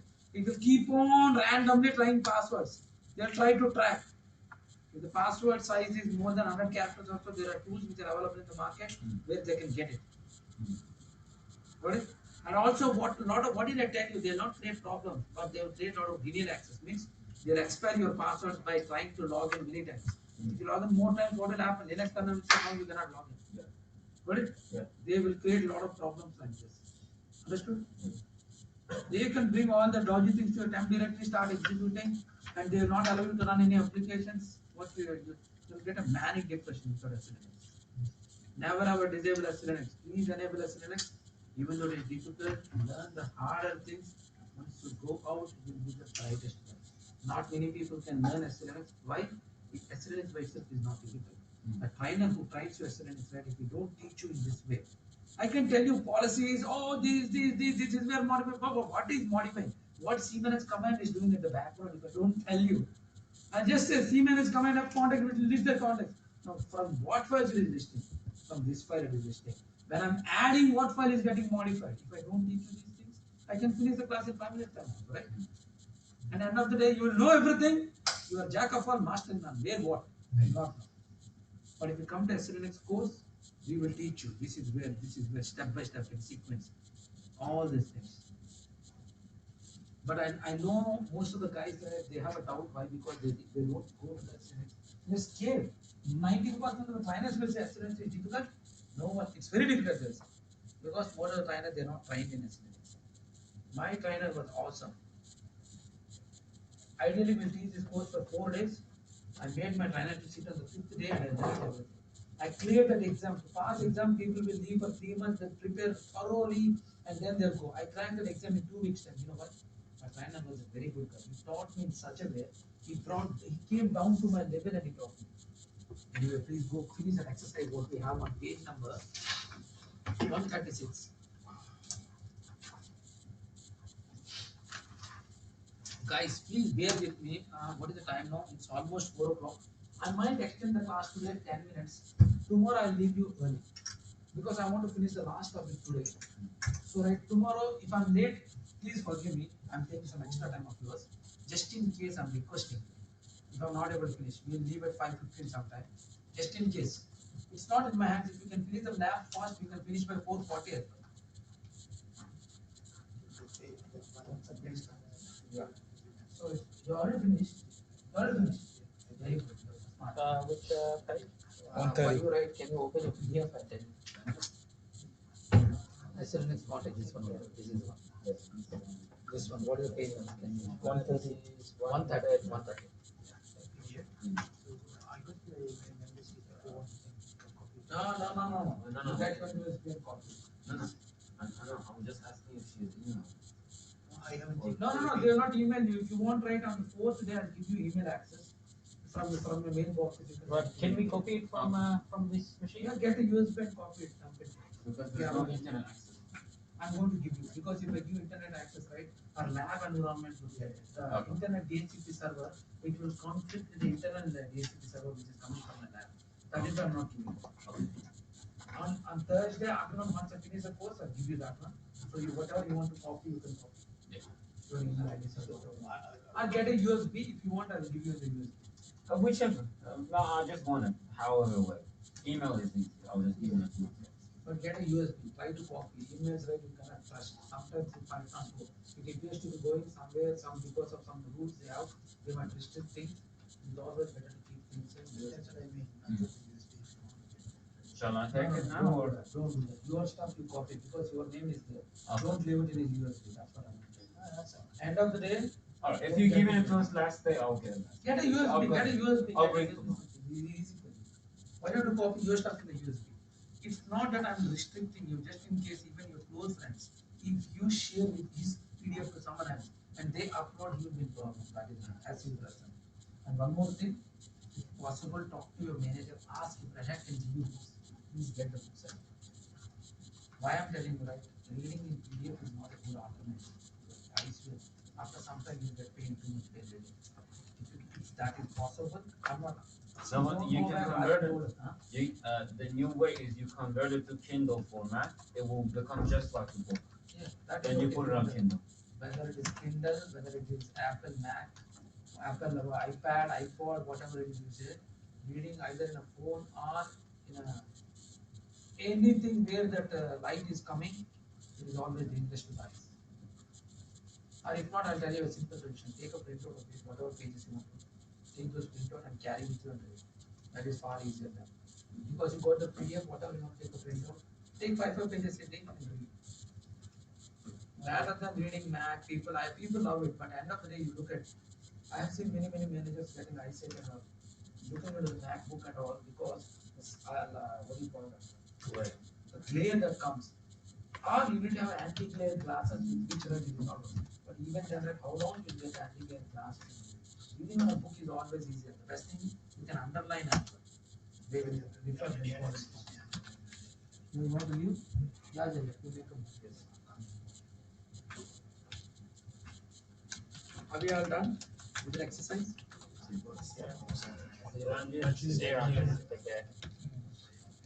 Okay.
I think security is one of the most interesting areas of, at least.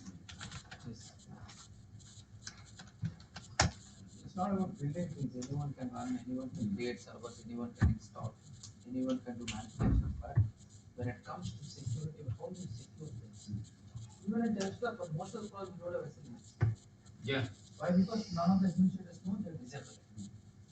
That is why when I told you, right, I told you in a sequence, why we have to learn SLX is to create interest in the people. People know it is difficult that they don't do that. But in RAM 7, by default, they have enabled it. You must have to learn SLX, without which, right? The second certification, which is RS, what do you call, EX300. Once you go for RS244 course, right? Then the second exam, right, where you configure servers in that one, right, will not work properly if you don't set the SLNX modules. So hence, the knowledge of SLNX is extremely important. Even in the Red Hat exam, we have this SLNX.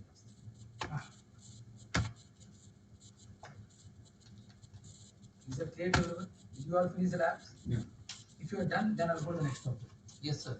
Thank you. Thank you. Now the next topic is this one. What is the next topic? SLNX booleans. What did I tell you? What are SLNX booleans?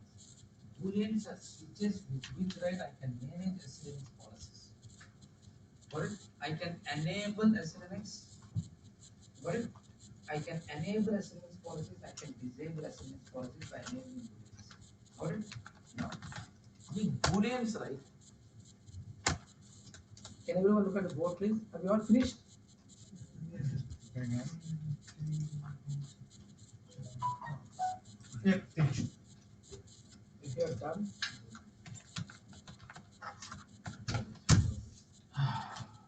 So, right, how do I list the booleans that are there in my machine? The command that we use is getSibul -a will list all the booleans that are there. So it's not capital A, it's small a. Can everyone look at the board? Yep. Can you see it will list? By default, some booleans are enabled, some booleans are on means enabled, some booleans are disabled. Now modifying the SLNX policies and all these things is extremely difficult. So that is why they have given us these variables with which, right, we can enable a policy, we can disable a policy. Rather than creating policies, right, we can enable and we can disable these with booleans. That is why they have given us these switches are nothing but variables with which we can enable. Got it? Yeah. So if I want, suppose, right, this is disabled by default. If I want to enable that one, getSibul. If I want to see a particular variable, getSibul. If I want to see the value of a particular boolean, if I specify that boolean, I can see. If I want to see all the things, I will use -a. Is that clear? Now, if I want to enable a boolean, I will use setSibul, then that particular variable, that boolean. Then after that, right, I need to say on. On means it is enabled. Can you see here? Previously it was off, now it has become on. Is that clear? So setSibul, getSibul is for giving the value, and setSibul is for modifying the value. Is that clear? Got it? getSibul -a would list all the booleans. Got it? Now look at this. Ideally, whenever you are changing the boolean values, right, to view with the getSibul command, don't use that one. Why? getSibul command, it will show me the current context of a file. It will only show me the current context of a boolean. If you want to see the booleans, right, in a better way, but getSibul you can use, setSibul you can use, but the better way to view the booleans, right, is using cmanage command. Cmanage, if you run, can you see here cmanage? Can you see boolean? If you type boolean, it will show you. But -l, it will list all the booleans. Can you see here? Yeah. Now let me pipe this output to less. Now, if you see, right, this is enabled, but can you see the state? Means the current state value and default state value are both done. And then a little description about what is the boolean for. Is that clear? Now see the fun part. Now what I do, I list only HTTPD booleans which are related to Apache server. These are the booleans.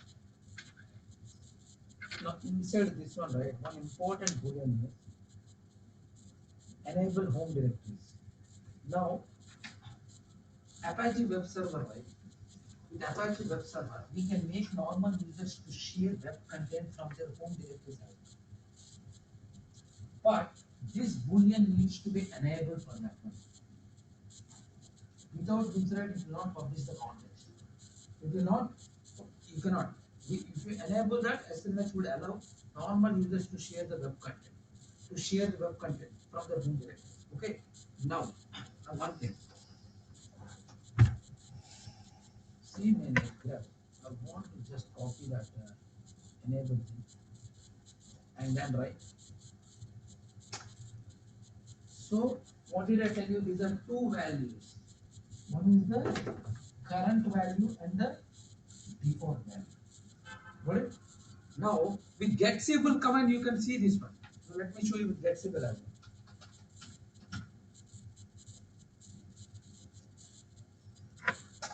Can you see? It is off. Got it? Now setSable. Use a variable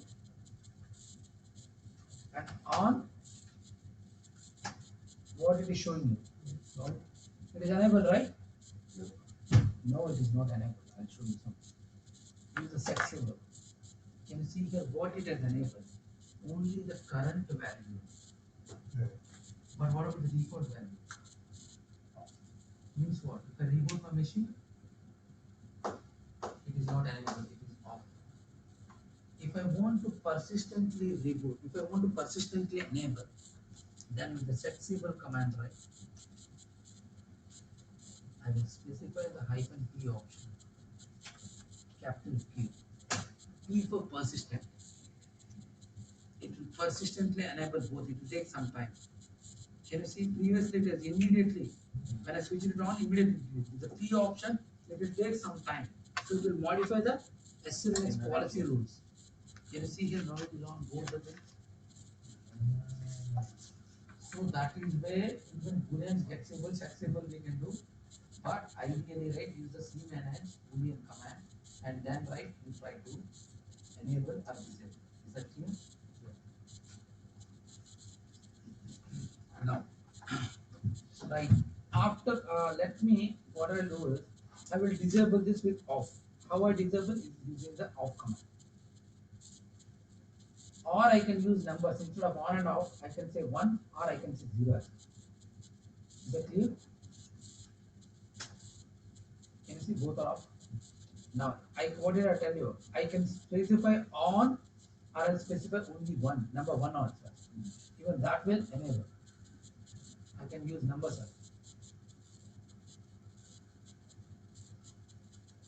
Come fast.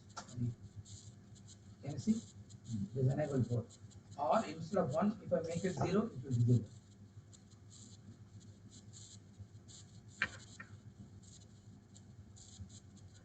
I can use instead of 0 or 1, I can specify on or off. Anything 1 means on, off means 0. I want to show you all the different ways. Is that clear? Got it? Everyone. Now I have disabled this one. Now normal users, right, if they want to share files, they need to modify one Apache admin, right? Whoever is the admin for Apache user, he has to allow that. How he is going to allow is for normal users.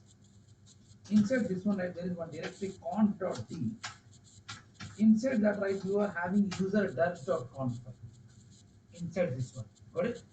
If you open this file, right, if you see by default, you can see USRDR is disabled. By default, right, user directories from sharing, right, they are disabled. No admin they will allow. Only where they will allow is universities. In universities, if you are configuring, right, if you want normal users to share their web content, they will allow. But ideally in big companies, they will not allow this. But if you want to allow a user, right, what you need to do is you need to comment this line, which is disabled. Just comment this line. And can you see enable users? We have to enable, we have to uncomment this line. So in the users home directory, can you see here enable request to users? I need to have this directory. I will create the HTML pages from there with which I can share the content. Got it? I have enabled this one. After I do this, what I need to do? Once we modify configuration files, User.com. it is there in the lab. It is there in the book actually. Got it? Now after that, right? Now as a normal user, now I'm as a root user. Now let me open other terminal. Let me become student user. Got it? Now in student, what did I tell you? I need to have this public underscore HTML directory. Got it? Now CD. Now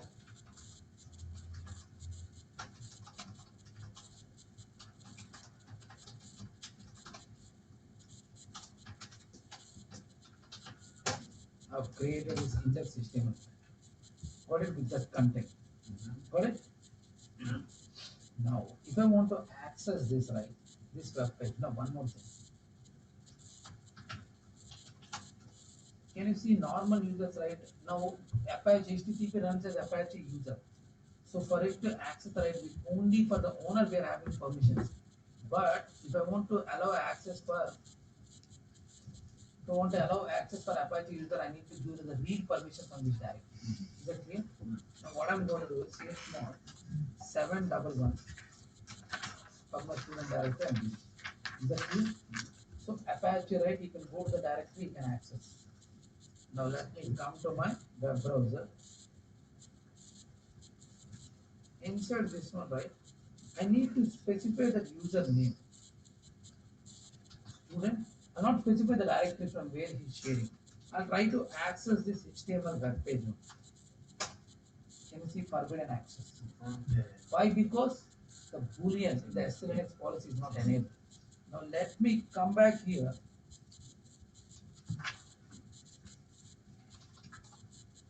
Let me show you that boolean. Okay, that boolean. What? This boolean is not enabled. That is why it is not enabled. Now what I'll do is I will enable this boolean. Got it?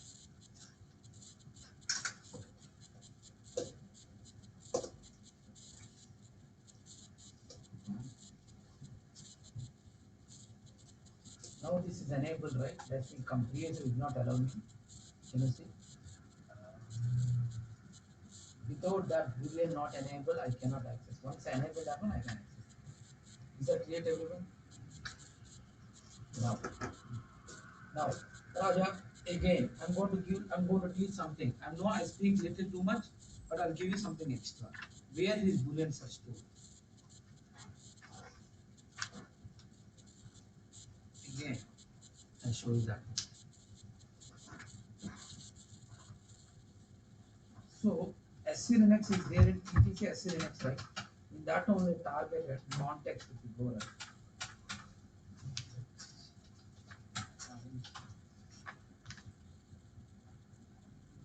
Not in this one. Booleans are stored in other.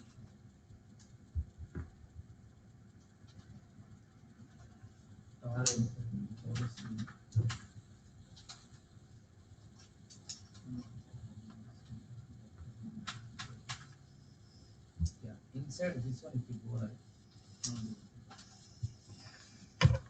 can you see these booleans?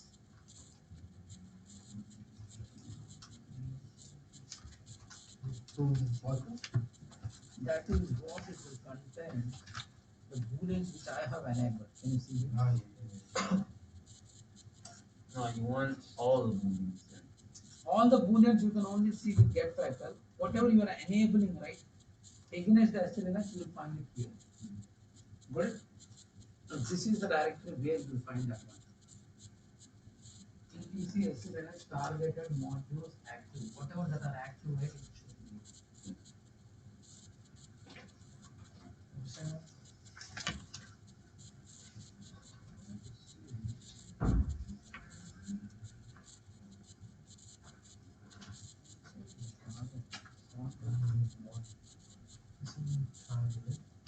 Targeted modules and active.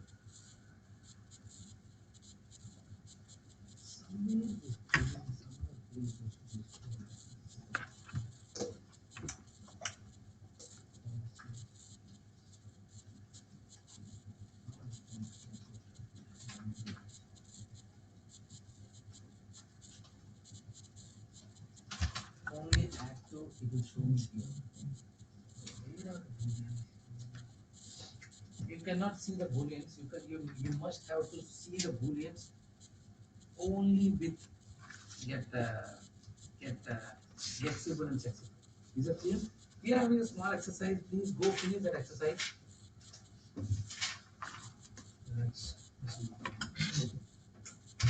Is that clear, everyone? How do we enable booleans? How do we disable booleans?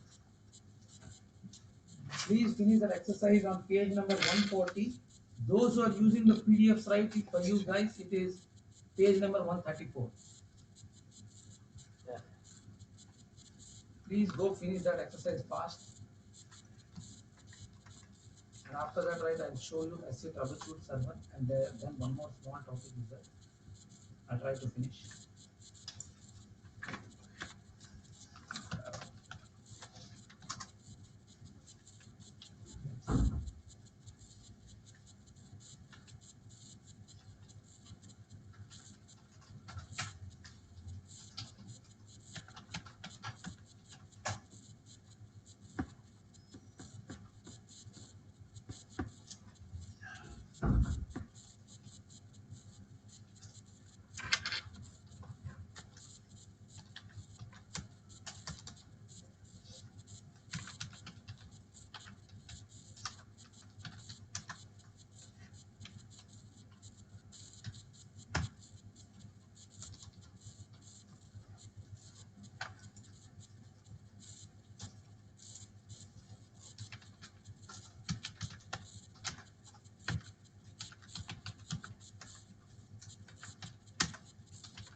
Are we all done?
Once you modify that,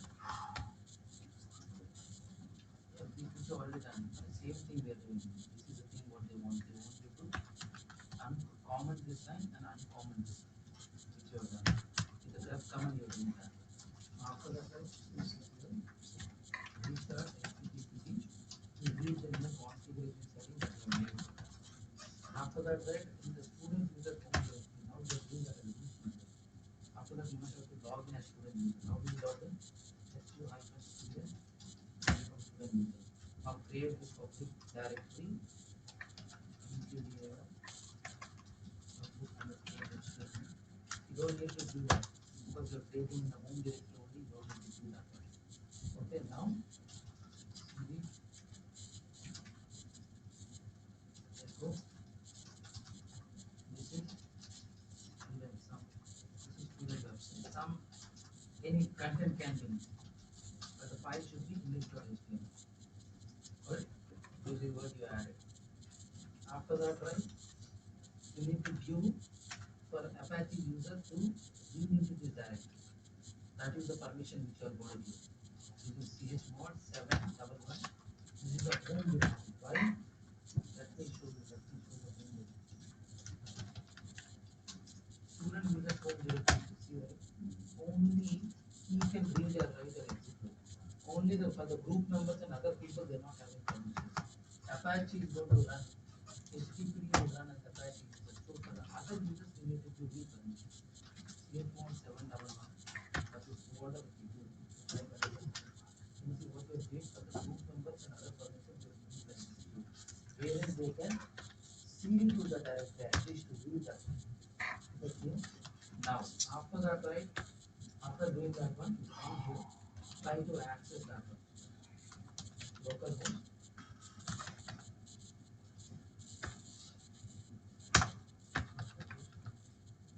Space slash in the home directory. So we specify the user home directory like this. Student, I want to access this index.html. You see this forbidden. Why? Because you don't have within the policy there is no allow root. How do you allow that one is this variable we must have to enable that. So it's equal to p. You can use HTTP enable home web enable that one.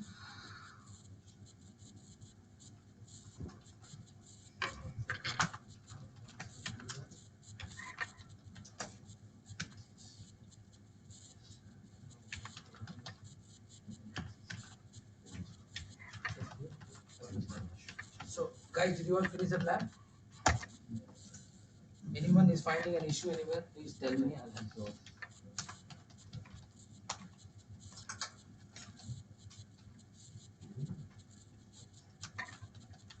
Yes. Now go to the public directory and create some content, any content. CD public tab, enter.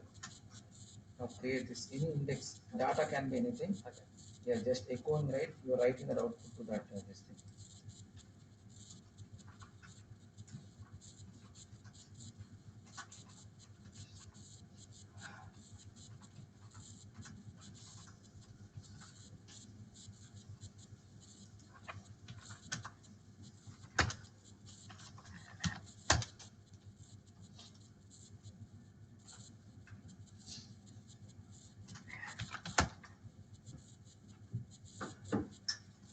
Are you all done, guys?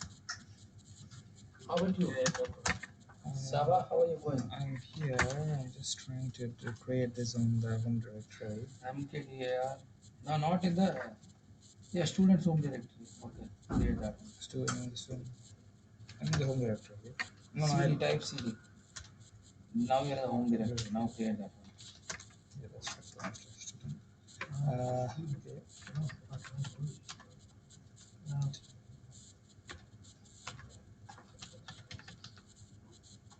Did it work for you? That No, you are already in the home directory. You don't need to mention like that. Just give it, redirect it to index.html because you are already there in the public underscore HTML folder. Right? Anyway, that's done. It's done now. Type Alice. Just see whether that it is there. Now view the content scat index.html.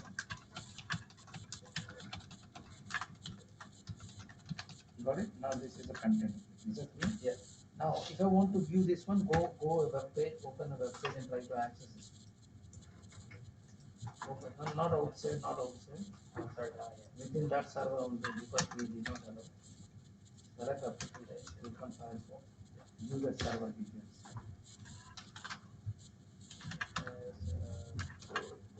just read.example.com. Yours is 6. Example server6.example.com / or you can do localhost as well. But you want to access from the student users home directory. Student / index.html.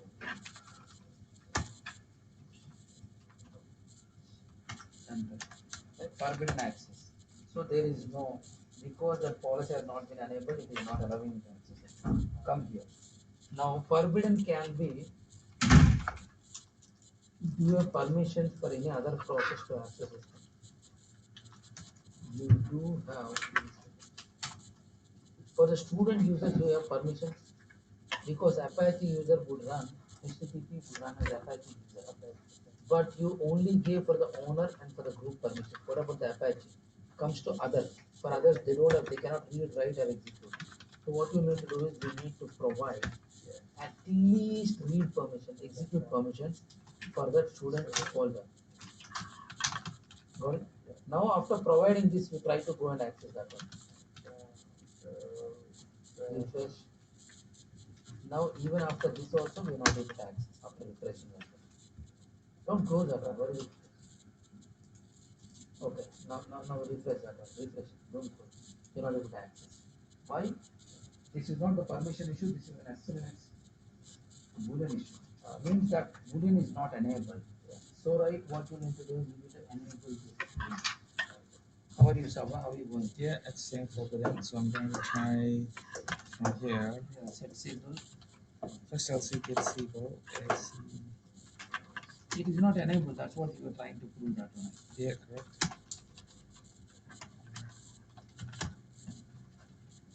No, with set symbol right, if you click on tab, automatically finish everything. Set it on. As a normal user, you cannot do that one. You have to be root user.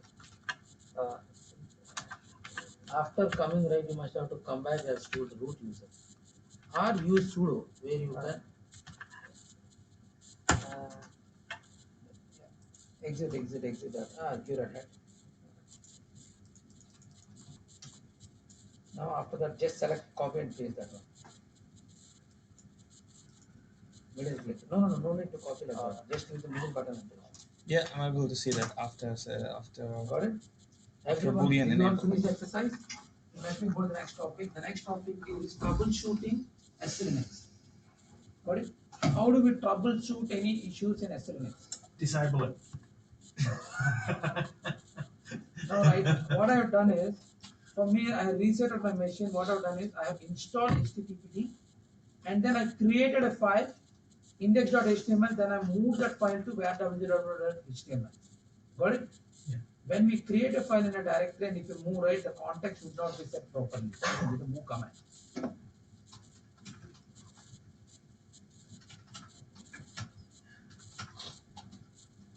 If I show the context, this is admin_home_t. Because there is a long context, it will not, HTTPD will not allow me. So what I need to do? I need to start HTTPD. Okay, after that, right, if I come to my application, if I try to access, so I'm creating an issue first. Then after that, we will see how do we resolve that issue.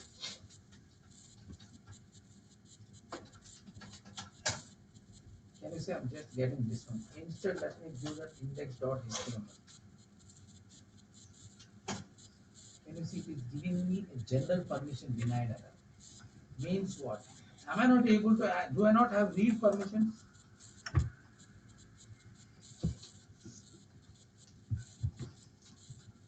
But I do have read permissions, right? Read permissions are there. I can CD to that and I can read. Even for others, I have this. So, right. So, this is an Apache web server, right? So, we must have to, how we are going to investigate is, we will not immediately come to a conclusion that SLNX is restricted. We will come to a conclusion, right? What is the issue? Is that an issue with Apache web server? Let us try to see that now. Where Apache logs are stored? Where log HTTP. This is the directory where all the Apache logs are stored. Let me cat the access.log. Access.log, right, when I refresh, it is only showing me this error number, forbidden error, which is. Now this is the error which I'll get. Now if I go from here to error.log, error also it will just print me this permission denied, which is a generic error. So right, but even though when I come and look at my permission for my directory,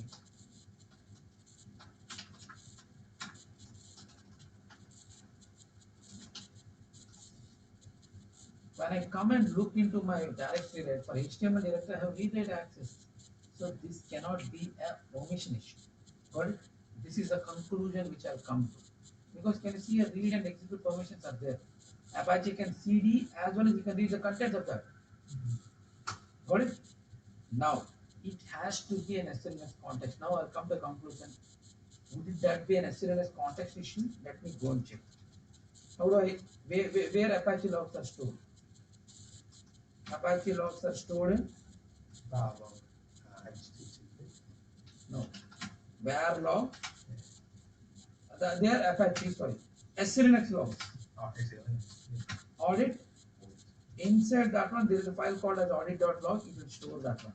Now let me go to this one and let me have a look at it. Initially, right, it will be very scary, but any if there is an SLNX log, right, it will be specified as type ABC. ABC stands for access vector controls. Got it? Can you see? I'm having one. Can you see this log? Last log. It's a denied error. Means it is an SLNX error. Is it true? SLNX is what denying me to access. What it is denying me for the process 2376 for the command httpd. This is the process ID.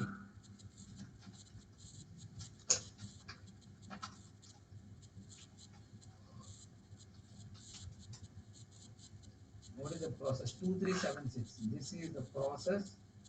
For this particular process, I'm getting an issue. What is that issue am I getting? Is that clear? 2376. Same process ID. Is that clear? This is the HTTPD process which is running. Now for this particular process, 2376, the command is this one. Can you see the command what it is executing is this one? And for this, right, it is not able to access this particular access for this particular process. It has denied the access for this file. Is that clear? And now on what device, whether it is this is a virtual device on VDA1, it is restricted. And then it shows me the source context, means the context for my HTTPD process is HTTPD_T. And the target context what I'm having is again_home_T. Can you see T context? T context is the file context. Source context, can you see S context is the process context, which is the source context. Is that clear? For that particular process, I am not able to access this particular file. Got it? Up until now, is it clear to everyone? So this is an SLNS context. Now this is how we investigate. Now in RHEL 7, right, they've launched a new thing called as SC troubleshoot server.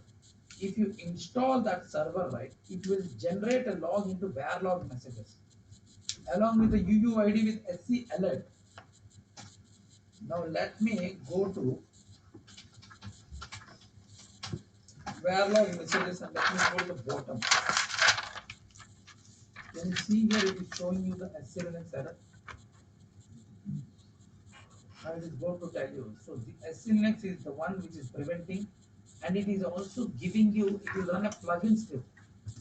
So SLNX is the one which is preventing HTTPD to access that one, and also it is providing a solution.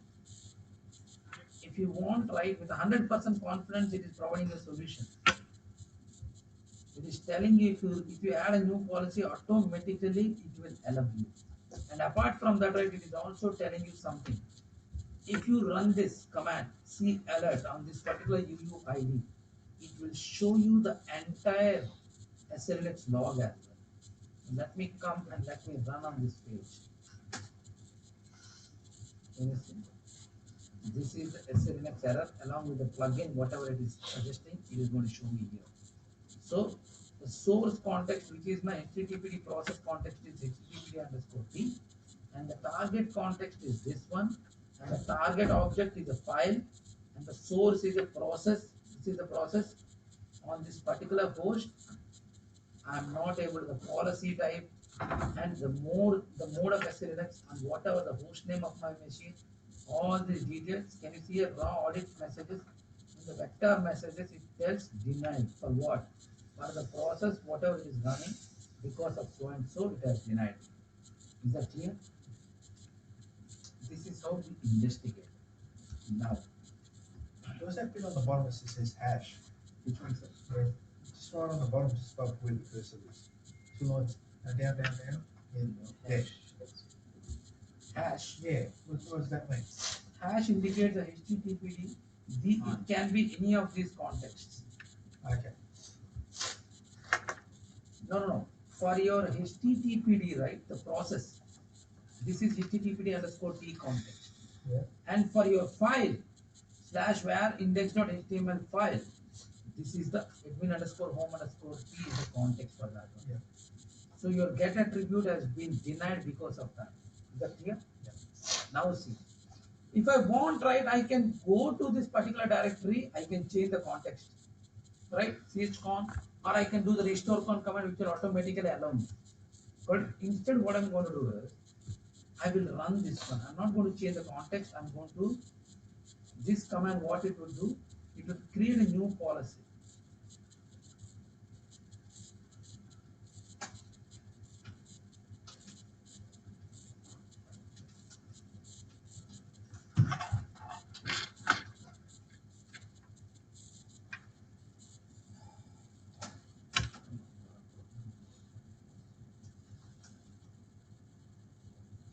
Now what I'm going to do is I'm going to run this because it Apache by the virtue, not Apache, selinux by the virtue of SC troubleshoot server, it is allowing me to do this one. If I run this one, can you see it is asking me to run this one?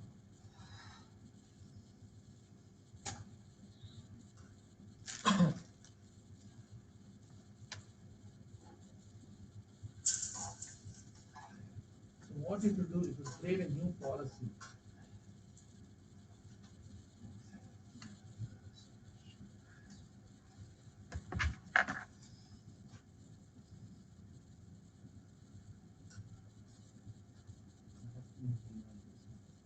I think you put it in the start. Uh-huh. What I'll do is, Pick it up. Just pick it up.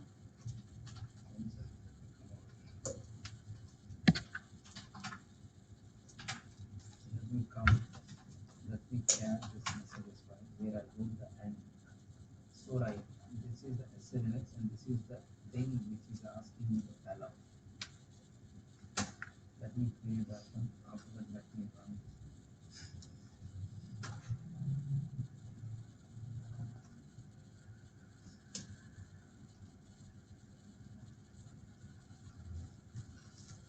Sometimes this thing will give me weird.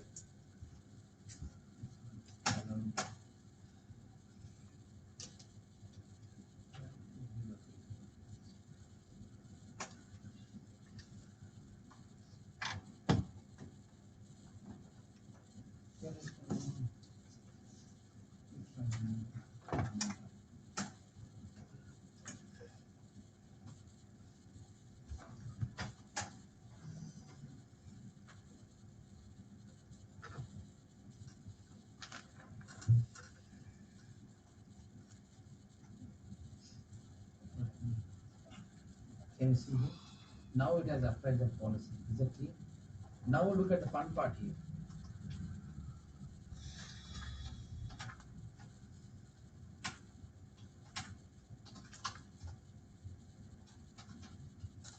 What is the index context? It is not HTTPD underscore sys underscore T context. Can you see the context is, I did not change the context. But with the SC troubleshoot server, SC Linux has become so very easy. It will also give you a solution how to fix that one. What it has done is it has created a new policy rule with that and it is allowed. So even though I did not change the context, it has allowed me to read this file. Is that clear? That is one of, this is how we figure out things. We are having a small exercise. On page number 145, please go finish that one.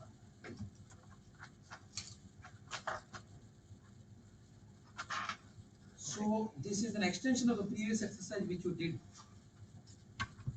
for the custom directory, right, with the test, how to print. With the same thing, right, they're asking you to delete the context and try to access after that, see the logs and run this one. I think for us is 139. For you, right, yes, 139, yes. Please finish that one. Yep. After that, right, I will speak, I'll show you one more lab is there.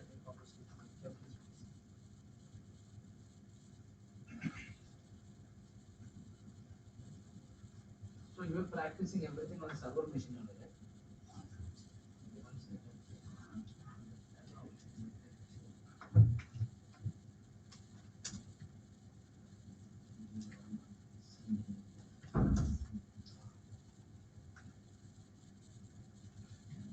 You create the custom layer for the previous layer. You have created this. Now, scene image, that context, that context. Sometimes practice see how to use. It will show you, you will not add that custom layer. Now, there is no rule. Now, if you create this custom layer,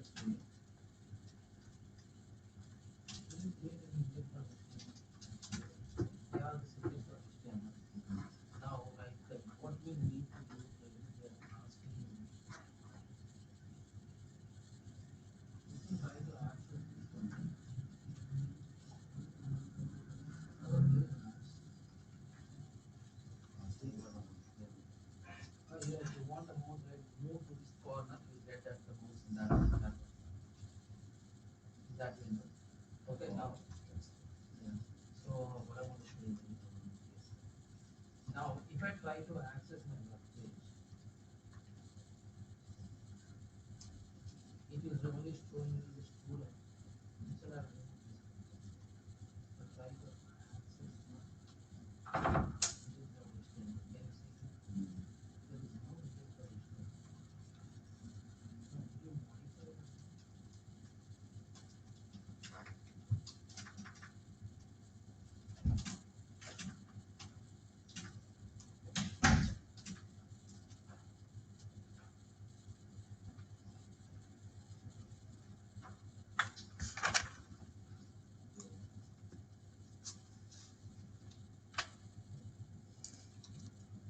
Document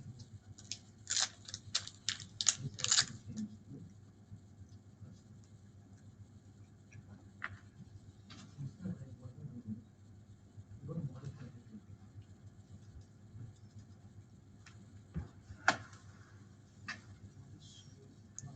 It be that only.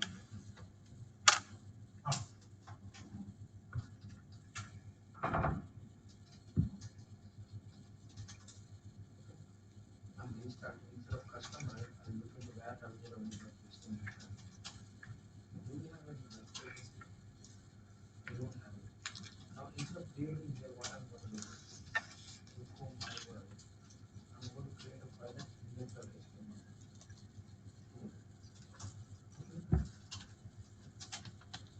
Index.html will have written down. Move this index.html to that www.html. So once you do that one, right, it will move in the same context.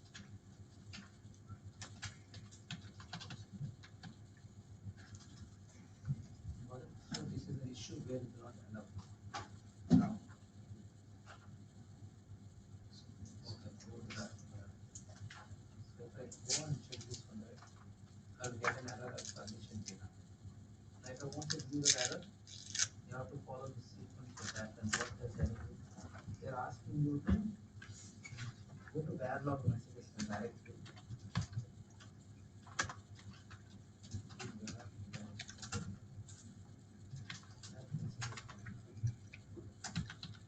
I am getting at the bottom can see that this is the error not being generated. If you want to see the error, right, just select this one. Select that. Just select that one. From that line, Verilog messages, they copy this line and they paste to that one.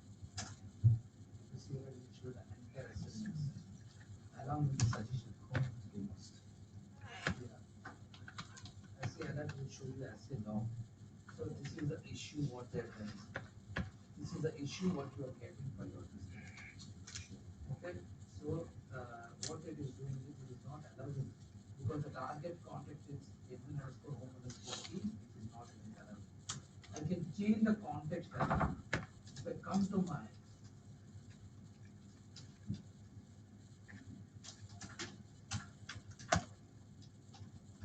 come to this directory.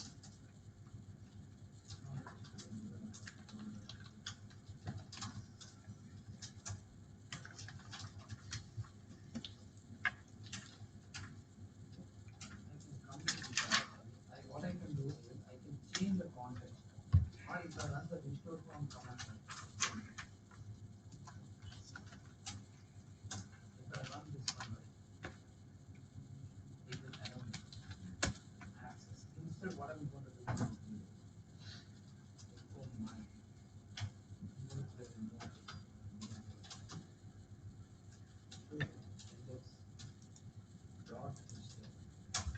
Creating the context for this one is index dot. Now I'm going to move this index dot HTML file to override.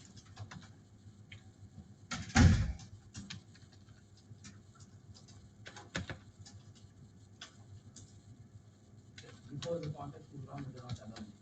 If I try to refresh now, it will not allow me. You can see it further. Now let me go to dialog messages. Let me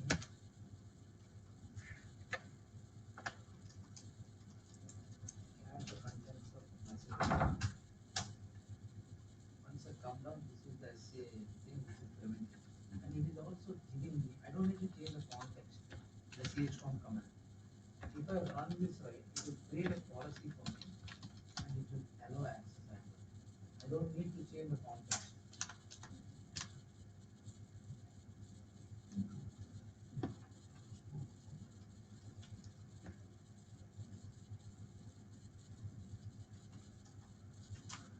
Are you able to position the PDF? Or run the Oh, no, this this one one. is restore Yeah, from because command. No, no, just trying to. What I'm going to do now. Oh, that's what you're trying to do now? Yeah. You finish this one? Yeah. Actually, there is when I get my old notes, I got You can see run the restore from command. No, go to root. I don't think you can. Okay, you can't do it. Or you can run this one as well. 100% plugin from a generate new policy. Oh, no. This is, but it's already. Yeah. This one, they don't give you a root password. You can't drag and drop obviously. I don't know. It's different. I can't even see it. Because it's a VR, you just copy and drag. Sometimes this policy, right? You can do a copy command. Can you see it now? Say it, say it. Or the other way is go to where the root of the HTML. If you see that the context is not You finish that? still maintain the whole context. I'm just viewing the logs. Or if you won't write, you run the restore command on HTML. In the hard right, it will show you how it is changing. You see here, admin underscore home has been changed to infinity system underscore key. Now it has changed to correct context, access right. Or you add a new policy and do that one. Is it clear? Everyone has finished that exercise? We're doing it. Rajat, we want to copy this one How for do his I copy the PDF to the USB? USB. Open your USB. Is it not mounted? Has it not been mounted? How did you get this one?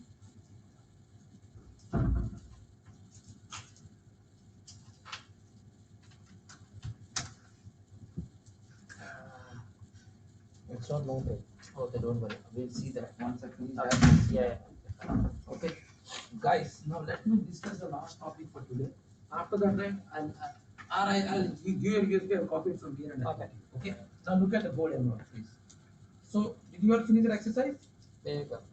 I have just one thing. When you do a list on dialog messages and then you It do will show me the last. It will show me all the pages. I need to go to the bottom of that one. all the way in. Shift G will take you to the end of the page. Yeah. Last. And then if you go little up, you will find the selinux error. Next error. Did you create that? Yeah, I did.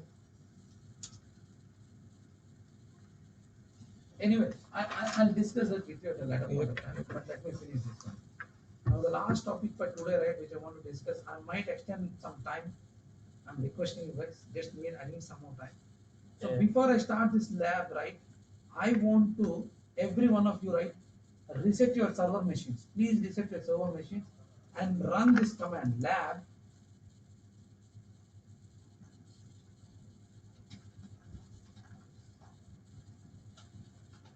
IPA client setup. Please run this command on your server machine. leave it like that. It will take 15 minutes for it to work. It will take 5 to 10 minutes, 10 minutes it will take. And then come to the rest of machine, log in as root user.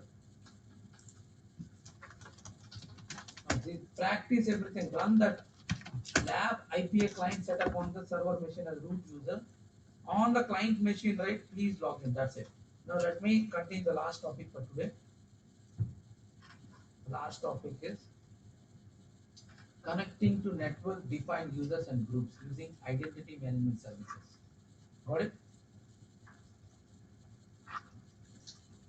So right, the goal is to configure systems to use centralized identity management services, and the objectives is use centralized identity management services. Got it? Now using identity management services, why do we need an identity management service? Let us try to understand. And how many of you work on LDAP server? How many of you know about LDAP server or heard about LDAP server? And that, yeah, Microsoft will work. Huh? In Linux we use LDAP server, in Windows we use Active Directory. You know Active Directory, right? Yeah. What is the use of Active Directory? It's that is a repository, Huh? centralized, something exactly. Yes, Centralized. centralized user. Yeah. You store. Now, why we need? Now, let us try to look at an issue. Then after that, right? How centralized identity management server is going to protect us? Let us try to understand. Now, see. In the modern machines, right? In the modern labs or data centers or office environment, right? They will not configure all the services to run on one single machine. They will install different applications on different machines. Got it? Now, as users, right? You must have to log in to that machine to use that service. Is it clear? Now let us try to see one example. So suppose right, you are having a lab. In that lab, right, there are 5 machines. In one single machine, right? Not in one single machine. In 5 machines, right, you have installed 5 different services. Understand one thing. These services, right, some services like LDAP or what we call as Kerberos or NTP or Samba services, these services, right, they don't identify users with names. They will, that user along with the user ID also should match. Is that clear? Yeah. Now, so right, if a service is running on a machine, right, we need to create the same user on all the machines for it to work. And also the ID also should match. Without which, right, services are not going to run. Now if it is 5 machines I can create. Now there are 100 machines.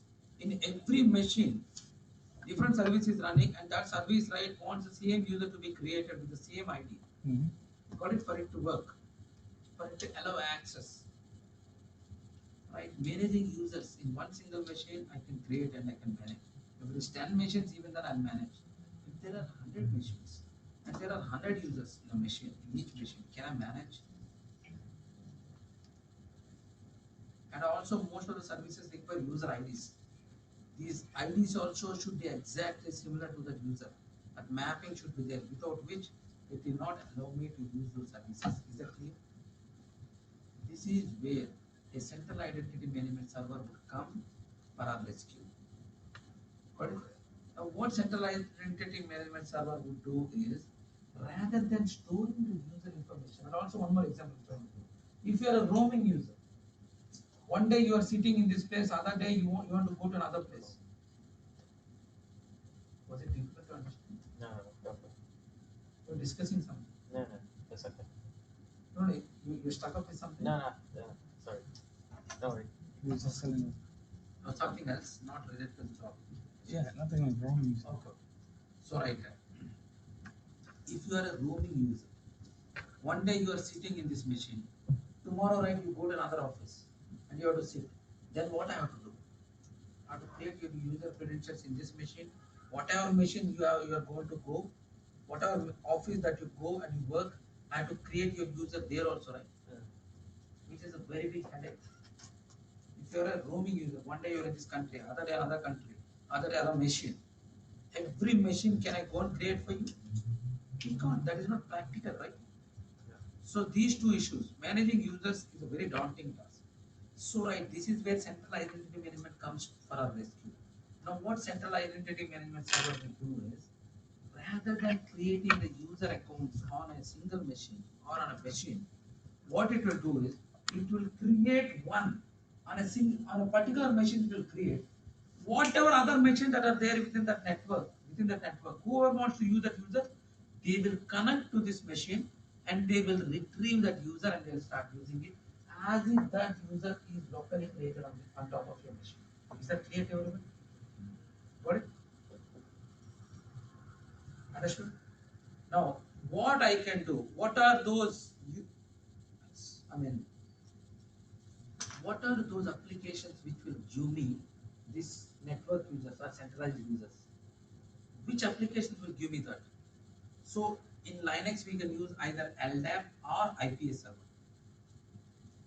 LDAP, what we call as lightweight directory access protocol, or IPS server is what we call as identity policy order. Is it clear? In Windows, if it is in Windows, right, what we call as Active Directory. If you are configuring LDAP server on Windows, that is what they call as Active Directory. Is it clear? Now, the problem we understood, users creating on every machine is a difficult thing, and also with the same user IDs is another daunting task, right? The same ID should be exactly, without which that application will not work. The name can be same, but the ID is not matching, the user ID is not related, then it will not work. And if you're a traveling user also, it's a problem. That is where. Now, central identity management, right? You can implement using an LDAP server or an IPS server, or in Windows, we can use Active Directory. Is that clear? Yep. Now, any centralized identity management server must have to provide you two things: the user information as well as how to authenticate. What? How do we authenticate? Got it? Authentication information it has to provide you. Got it? User information means what? The username, user ID, the groups that he is assigned with, as well as his home directory. All these details as part of user information it has to provide you. And the second thing what it has to provide you is the authentication. So there are different types of authentications. Password authentication is what? What is password authentication means? The user password is stored in the etc shadow file wherein I can authenticate with using the password. Got it? Or I can also use keys, public keys with SSH key based authentication which we have seen in RS124. Do you remember that? With keys also we can authenticate to machines. Why? Traveling of passwords over the network is not a secure thing. That is where they use key based authentication. They'll create public keys and they'll share that, and then they can log into the machine using the keys. But with SSH we do the key based authentication. Got it? Now here, right, we will learn two types of authentications here. So different types of authentication you are understanding, right? Now the first server what we are going to discuss here is LDAP server. How do we retrieve a user from an LDAP server? After that we will see how do we retrieve a user from an IPS server. Is it clear? How do we retrieve a network user and start using it? So we are not going to learn in this session how do we configure an LDAP server. What we'll be learning is an LDAP server is already running, and how do we retrieve that network user and start using that user as if he is locally created on the machine. That is the so what we are learning is only the client side configuration. How do we retrieve an LDAP user from a server and start using that user on my machine? Is that clear? Got it? Now, right, LDAP communication, LDAP server, let me start. LDAP server, right, the communication with LDAP server is always in plain text. So whatever that is traveling over the network, everything is visible. So right, ideally whenever people install LDAP, along with LDAP they'll use Kerberos for authentication. Got it? Kerberos they'll use, Kerberos server along with LDAP. Got it? Now what is Kerberos server? How many of you know about Kerberos server? Everyone of you know Kerberos? Kerberos. So right, LDAP server, right, on the server machine with password authentication means it will look into the password file, it will try. But Kerberos is key based authentication. Means what? How Kerberos server is going to work, I tell you. In a rel, we call it as domain. LDAP we call it as domain. In Kerberos we call it as realm. Both mean the same. Within that realm, the realm is nothing but a domain of machines. Very simple, domain of machines. Now Kerberos, what it is going to do is, you will configure a Kerberos server. Okay. If this user, if there is a user on this machine, this is a client machine, this user wants to use an NFS service, which is running on NFS server on this machine. Now Kerberos, what it does is, it will create tokens. It will share the tokens. No, before I confuse you, let me tell you something. Kerberos will allow something what we call a single sign-on. Means what? You don't need repeated authentication. Huh? Single sign-on, you know. Single sign-on means only once you log in with your password. So what you will do is, within the domain, if there are any servers that are configured in the Kerberos server, right? If I want to use any service, right? If I want to use any service that is running on this machine, I have to log into that machine and then I can use. Now with Kerberos, what you do is, every time I'm logging into that machine, my password is traveling over the network, right? Which is not a secure thing. What I'm going to do is, I'll configure a Kerberos server. Now what Kerberos server, what it is going to do is, this user, right, initially single sign-on means only once he will contact the Kerberos server, whatever the server is, he will contact. Then Kerberos server, what it will do is, it will give him a token. Got it? It will initially will log into Kerberos. It will give him a token which is nothing but a key. Using that key, whatever that Kerberos realm means, whatever that machines that are there as part of the domain, Kerberos domain, he can access using that key. He don't need to use the password. Is it clear? Did you all get? Did I speak too much or is it okay? It's okay. How long is the key valid for? Key are valid depending upon the time. If they are valid for 8 hours, they are valid for 24 hours, you can define that. Got it? Based on the keys. Is that clear? So single sign-on means only once you contact the Kerberos server, you will obtain that key and you will present that key to whatever machine that you want to use. All the machines, whatever services, right? Kerberos knows. They are what we call whatever services that are running within the domain. The Kerberos realm are what we call. They know that you are presenting that key from a valid Kerberos server. So they will allow you log in without any password and you can use the services. Is that clear? Why we are using Kerberos for LDAP is, for LDAP, right, the only problem for LDAP is what? We cannot access. LDAP is plain text communication. Kerberos, right? Right? It will use keys. There is no password traveling over the network, only keys. Is that clear to everyone? That is why LDAP with Kerberos, along with Kerberos, we use. Now, for me to, for on my client machine, right, if I want to authenticate, please go to page number 154. Guys, if you want to go home, right, I'll discuss tomorrow, or if you want me to continue, I'll go ahead. Now it's up to you. It's 5 o'clock, right? Should I continue tomorrow morning, or you want me to continue now? What is the time now? 5-7. 5 past. 5 past, right? 5:07. Okay, what we will do, we will discuss tomorrow, because it will take minimum 15 to 20 minutes. Would that be too late for you, right? Or is it okay, can I continue? I'm just asking you. Ask everybody. I'm okay. You're okay, because tomorrow I'll leave early, I'll give you whatever I'm compensating that time, tomorrow I'll finish early and I'll leave you early. That is what I promise you that. Yeah. If you want me to go ahead, I'll go ahead. Yeah. Everyone, with everyone. Yeah, go ahead. Let's rip the band job straight away. Yes, right. So right, we will not discuss too many things tomorrow, okay? Only 3 topics, we'll finish up very fast.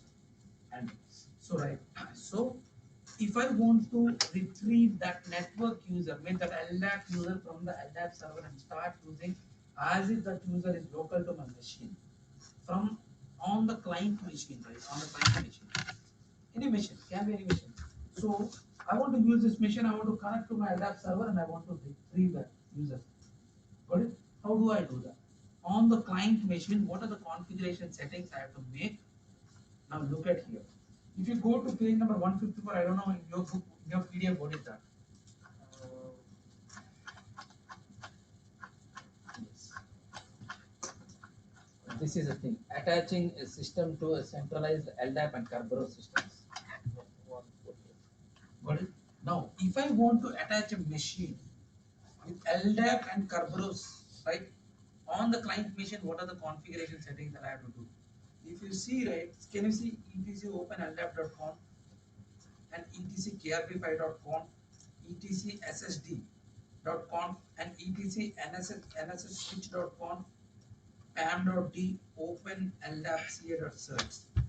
I have to go and edit these 7 or 8 files. I have to manually go and edit. Means what? I need to have the knowledge of these files and I need to know what these files are.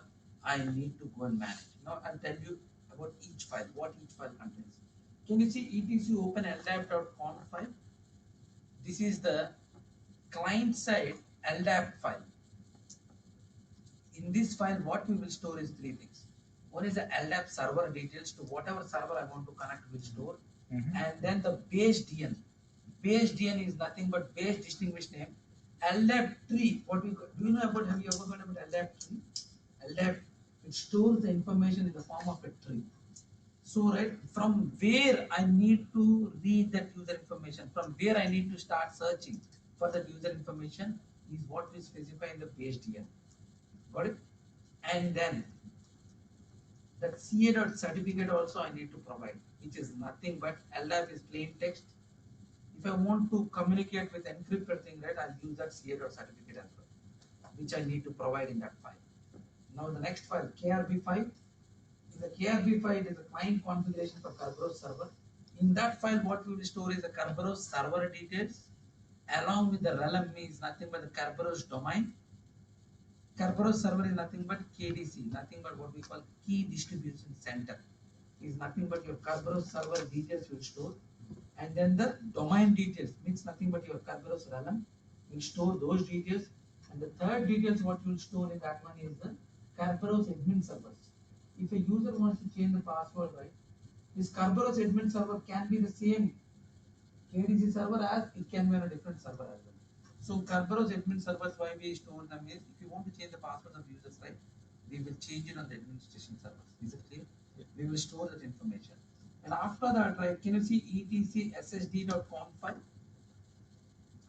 SSD stands for System Security Services Daemon. Okay. Now what this daemon would do is, this is the configuration file on the client machine for System Security Services daemon. Now System Security Services daemon, the beauty about that is, it will retrieve that user and it will store the user as if it is locally created on your machine. It will retrieve that user as well as it will cache that user information. Now what is the beauty of it?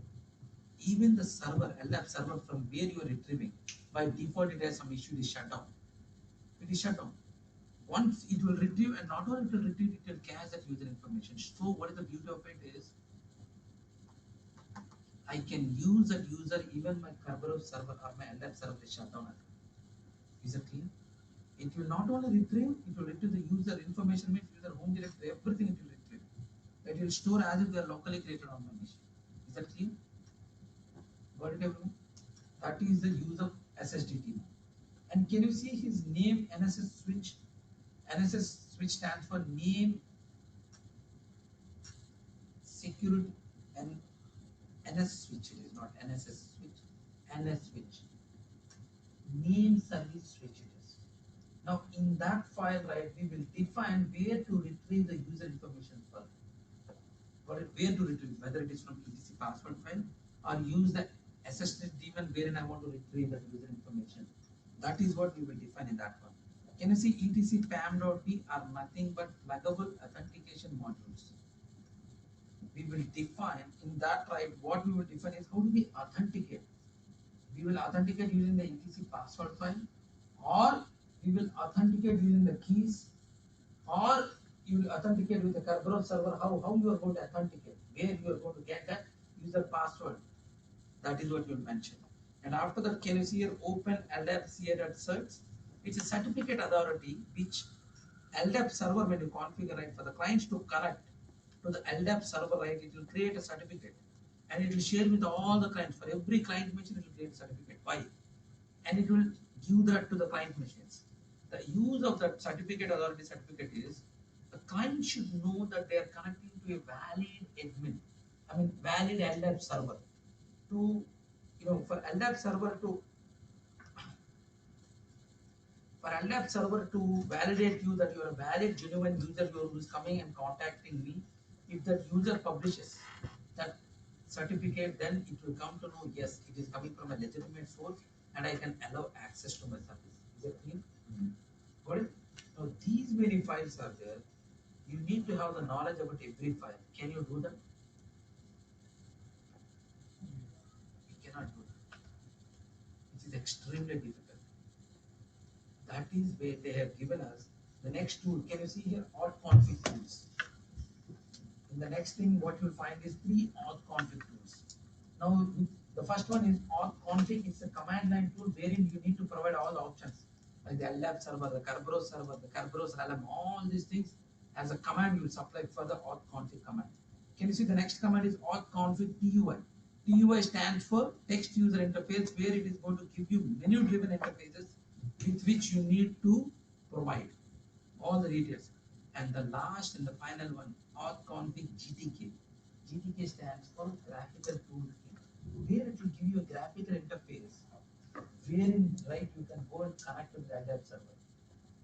You don't need to have the knowledge about all the files which you have discussed previously. Your admin will provide you the LDAP server details, LDAP domain details, as well as Kerberos server details, Kerberos admin details, all these things. For our lab, for us to practice, my LDAP server and my Kerberos server, they are configured on my classroom.example machine. That is my LDAP server. Is that clear? Now, so if you go to page number 161, I don't know what is that page for you guys. If you go to page number 161, come down to that lab.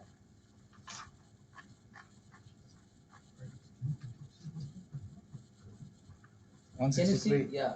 Can you see this 160, 154 file? If you see your admin, whoever is the admin will provide you all these details. The LDAP server, LDAP base DN, and then root certificate authority and the Kerberos realm, Kerberos server KDC stands for key distribution center, and the Kerberos admin. He will provide you all these details, and you need to attach and retrieve the network user. Along with the network user information also, he will provide you what is the network user. It is LDAP user. 0 for my machine, 1 for you, 2 for you, anything whatever you want. Got it? He will provide you along with the user and the password how you can retrieve, where to retrieve. Got it? Now for me to retrieve that one, how we will do that, let me show you. Please practice this only on the desktop machine. Did you all run that lab IPA client setup? Yeah. Yes. On the server machine? Yes. Don't touch the server machine. Log into the client machine.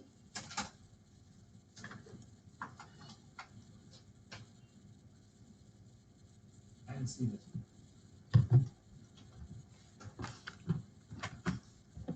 I need to install, for me to run I need to install 3 packages. One is auth config GTK. Look at the board. How do we connect on the client machine? Auth config GTK, and then what I need is triple SD, and then the third one is KRB5 workstation. I need to install these 3 packages.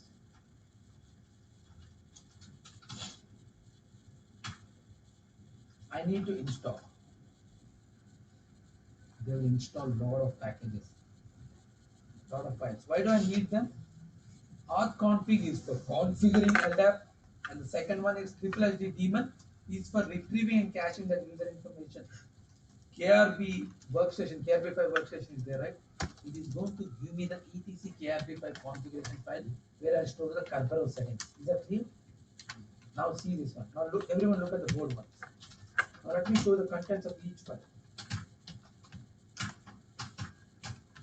I need to assign these values. Can you see the base DN and the URL, they are commented. And let me show you this.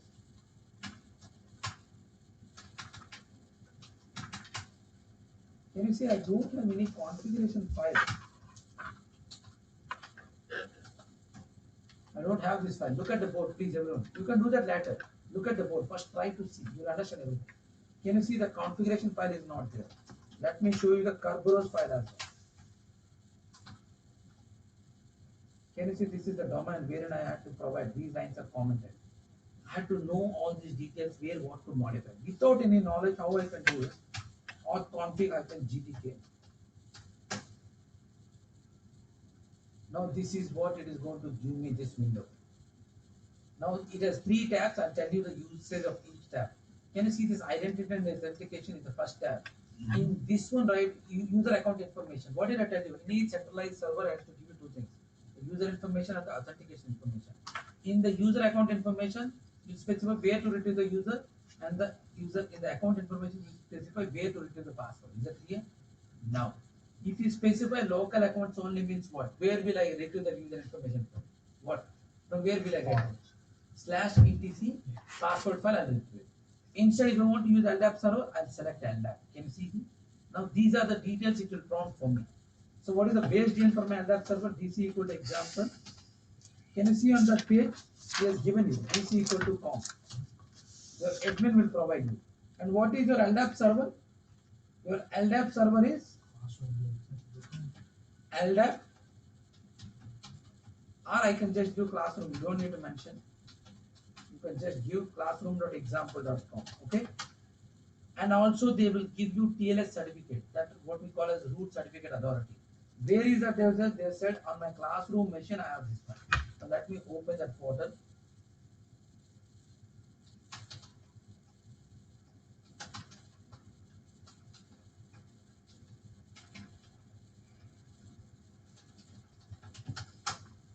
Inside this one in the pub directory, I have this CA.crt. Can you see this example CA.crt? I will copy that link location and just paste it here. Is that clear? Yeah. And I will click on OK. Now I set up the user information to read from LDAP server. This server retrieve the user information. Can you see Kerberos, right? How Kerberos is going to work is it will look at your host name. If this is selected, it will look at your host name. Automatically it will retrieve the Kerberos server details, all these realm, all these details. But because I'm working on a different realm, I need to provide these details and unselect that one, without which it will not allow me to modify these things. Got it? Now what is my realm? Kerberos realms are nothing but in capital letters, the same domain names will specify. Example.com will specify like this. Is that clear? Now Kerberos server also the same thing. Admin server as well as my Kerberos server, it is the same thing. Is that clear? After that, right, in the advanced modifications, in the advanced tab, what we can set is, if you are allowing users, right, with the fingerprint access, if you are having a fingerprint, then you enable.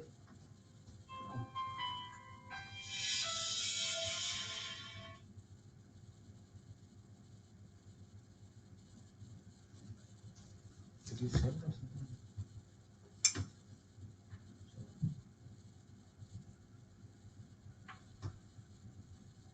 If I want to enable fingerprint access, if there is fingerprint access for users in my office, I will enable that one. Can you see here?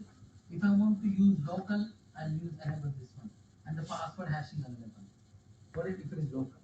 But here, right, what I want is, I will only select this one single option. Create home directories on the first login.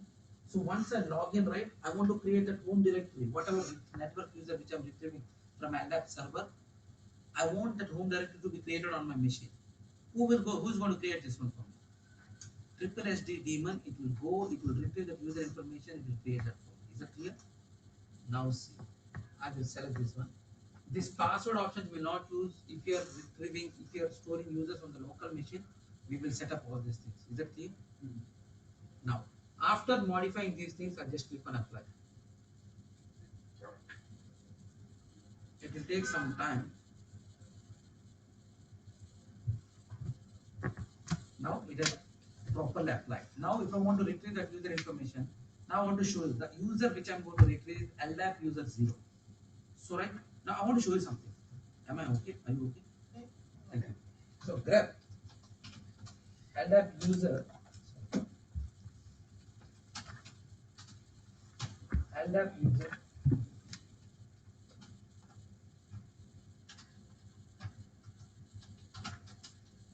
Do I have this user on my password file? I don't have it. Got it? Yeah. So this user I'm not using from my password file. Got it? Now what, if I want to use this user, right? If I give this user details to my get ent command, it will retrieve the It doesn't have. It hasn't been configured for it. Did you enter? maybe I made somewhere something wrong.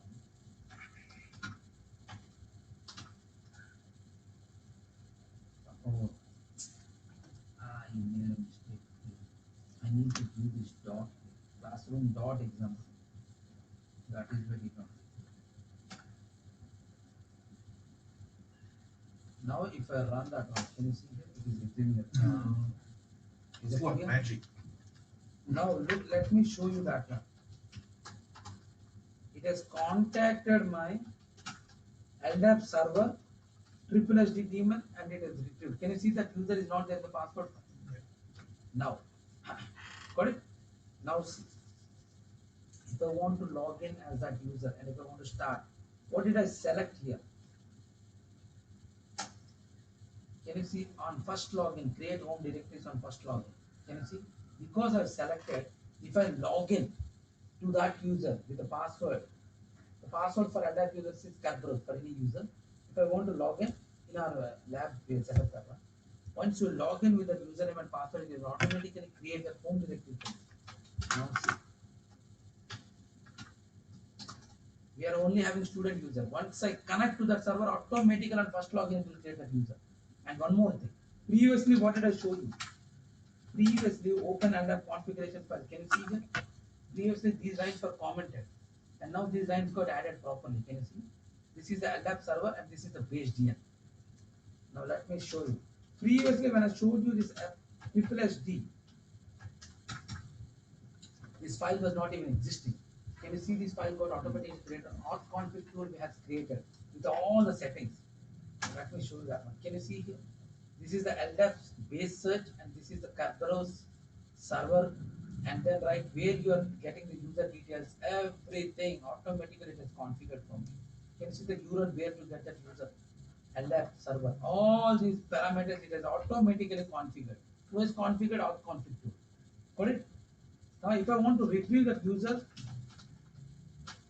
LDAP user 0, from where I want to retrieve, let me give my desktop 0. I'm not giving the client machine, I'm just giving my host machine, local machine. I'm using that host name and I'm trying to retrieve. Can you see here? The password for this one is Kerberos. Can you see created home directory for LDAP user 0? Now let me exit. Got it? Now let me show the home directory folder. Can you see here? Automatically, my triple SD daemon went to Kerberos server. It has user details. Everything. Is it clear?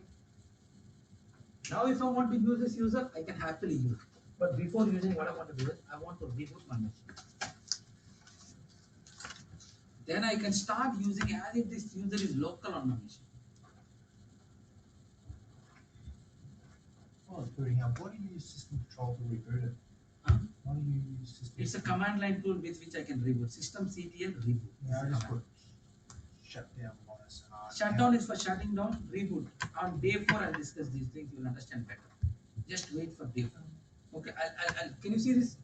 Previously, I was only having student user here, now I got this LDAP user as well. Click on that one, give the password, and you can happily start using. That user is automatically there, and you can happily start using. Can you see? Now I logged into the machine. How good is this? Got it? Now one more server is there which I'm going to speak, and after that we'll wind up the section. You can practice it tomorrow morning. Okay? Now the other one what we'll be discussing is IPS server. IPS stands for Identity Policy Audit Server. Now what is the beauty of IPS server is? It is a combined suite of LDAP server as well as Kerberos together.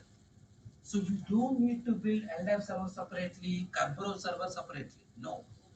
IPS server is a combination of 5 servers together. In the book they have written it's a combined suite of LDAP and Kerberos. But I'm telling you, IPS server is a combination of 5 servers. What are those 5 servers? It is a, you don't need to configure LDAP server. You don't need to configure Kerberos server. You don't need to configure NTP server, network client protocol. You don't need to configure separately. I'm telling you. It is a combination of LDAP server, Kerberos server, NTP server, triple SD server, as well as the what is the fourth one? What is the fifth one? What is the fifth one? It is a combination of your DNS server as well. If you by just configuring IPS server, all these 5 servers are up and running. You don't need to specify. Is that clear? Separately, you don't need to configure each server, LDAP separately, Kerberos separately, then me mix Kerberos and LDAP. No, not required. Everything done and dusted by just installing IPS server. Got it? Now, when I told you to run on your server machine, right? Just click on cancel. Continue. When I told you to run this lab IPA client setup, right? What it has done is it made my server machine. It made my server machine to act as an IPS server. Got it? So right now, what we are going to learn is only the client side configuration. How do we connect to an IPS server? Got it? And how do we retrieve the network user? We'll see that. Now see. I can use, if I want to retrieve that IPS server on my client machine. Now let me log out. Let me restart my machine. I want to log in. I should have logged out. Now, ideally, I need to do one small thing. I need to reset my desktop machine if I want to. After that, I'll show you how we connect and retrieve that. Why? Because why we did not create this?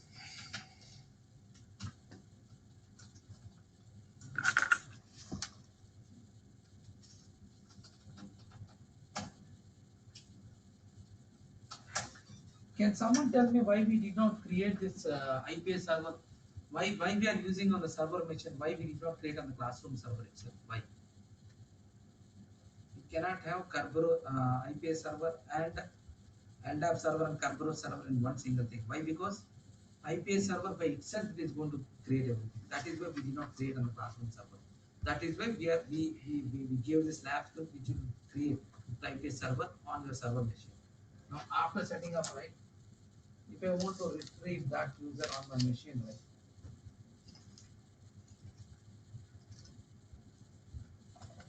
Now look at the board area. I'll wind up this session in just 5 minutes time. We are done. Now, if I want to connect, right, I can use, do I have this auth config? Auth config on existing user, let me install that one. Auth config GDP tool. Let it install.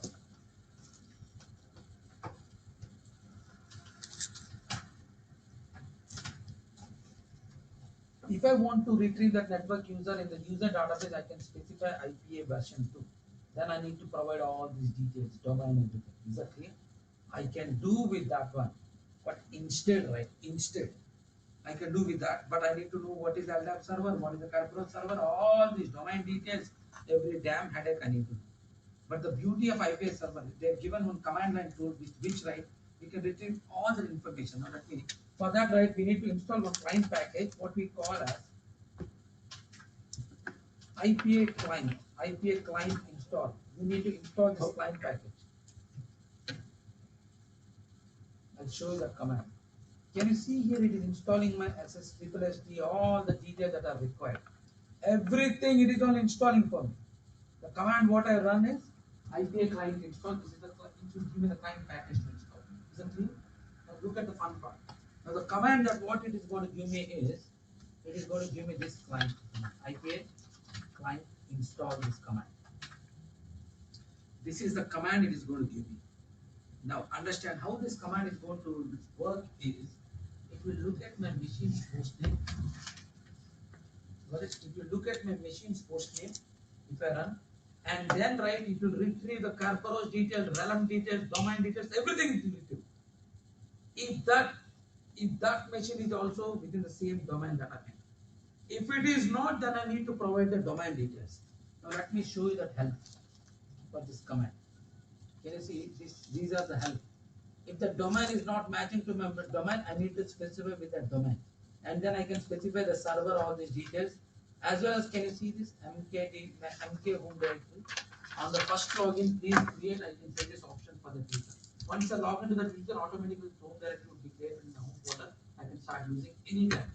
And the second thing is, now what is the problem with IPS server is, IPS server, right, they're still using the old NTP server. NTP, right? Up until RHEL 6, we were using NTP server. In RHEL 7, what is the server we are using? Chrony. That is where, if you don't want to synchronize your time with NTP, right, you specify no NTP. Is that clear? Now the server domain, right? The server, my server is on a different domain. That is why it will not retrieve that one. So I need to provide these three options. To my IPA client, right? IPA client install command. I'll specify the domain. My server domain is on a different machine. My server domain is server0.example.com. And what is that? I want to create home directory on first login, and I don't want to synchronize my time. These three options are specified. Got it? Look at the beauty of this one. Everyone look into that one. Press enter. Can you see? What it has done is, looking at this domain name, we try to retrieve the host name, my host name, my Kerberos runner name, and my DNS domain name, and my IPS server name, and the base DN which is required for LDAP server. I don't need any of these details. It will automatically get that for me. Is that clear? Yeah. Previously for LDAP, right, when we configured with LDAP, what is the problem? We have I to need manually. to know what is the server, I need to know what is my Kerberos server, I need to know what is the domain, what I need to know what is the runner, I need to supply. But this one, just looking at the domain name, it will automatically retrieve all the information. This is the beauty of IPS server. Is that clear? Yes. Now, if everything is correct, press yes. And right, if I want to attach, right, I need to have an admin user with which I can retrieve that one. That admin user is admin, and the password for that one. Can you see here? Even though I told you not to synchronize with NTP, it is trying to synchronize the time. Can you see? Synchronizing time with that one. But it is fail because of the option we failed. We need to fail.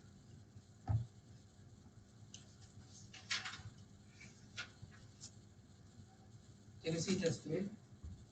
Unable to sync with IP NTP server. Is it clear? Because on my machine, by default on run server machine, cron is up and running. Is it clear?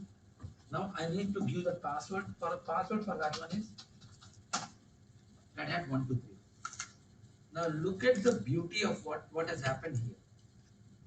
Can you see that it has got my certificate authority code downloaded?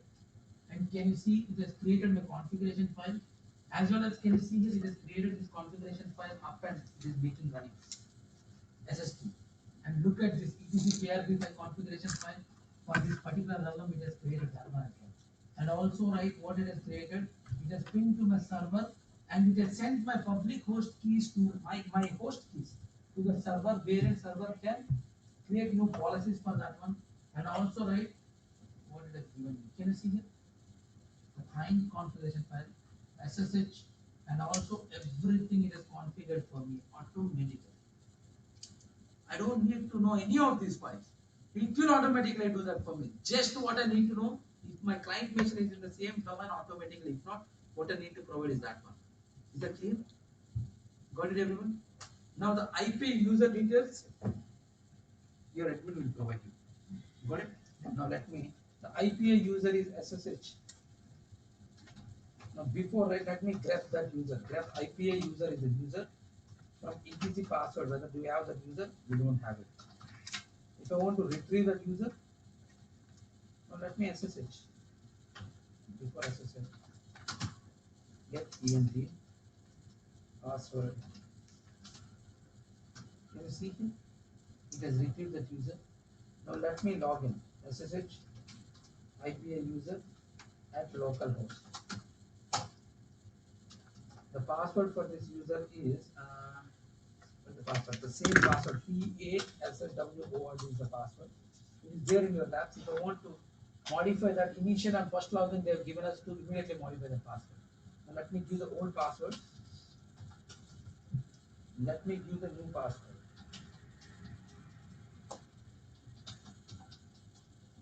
Can you see? Yes. Now let me try to log in again.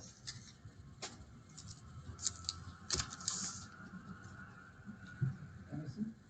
I'm logged in. Means what has happened? If I go to my home directory, right, it has created that IP user directory. Is that clear? And now I can reboot my machine. I can start this user whenever I want. It is already there in my machine. Let me show you that.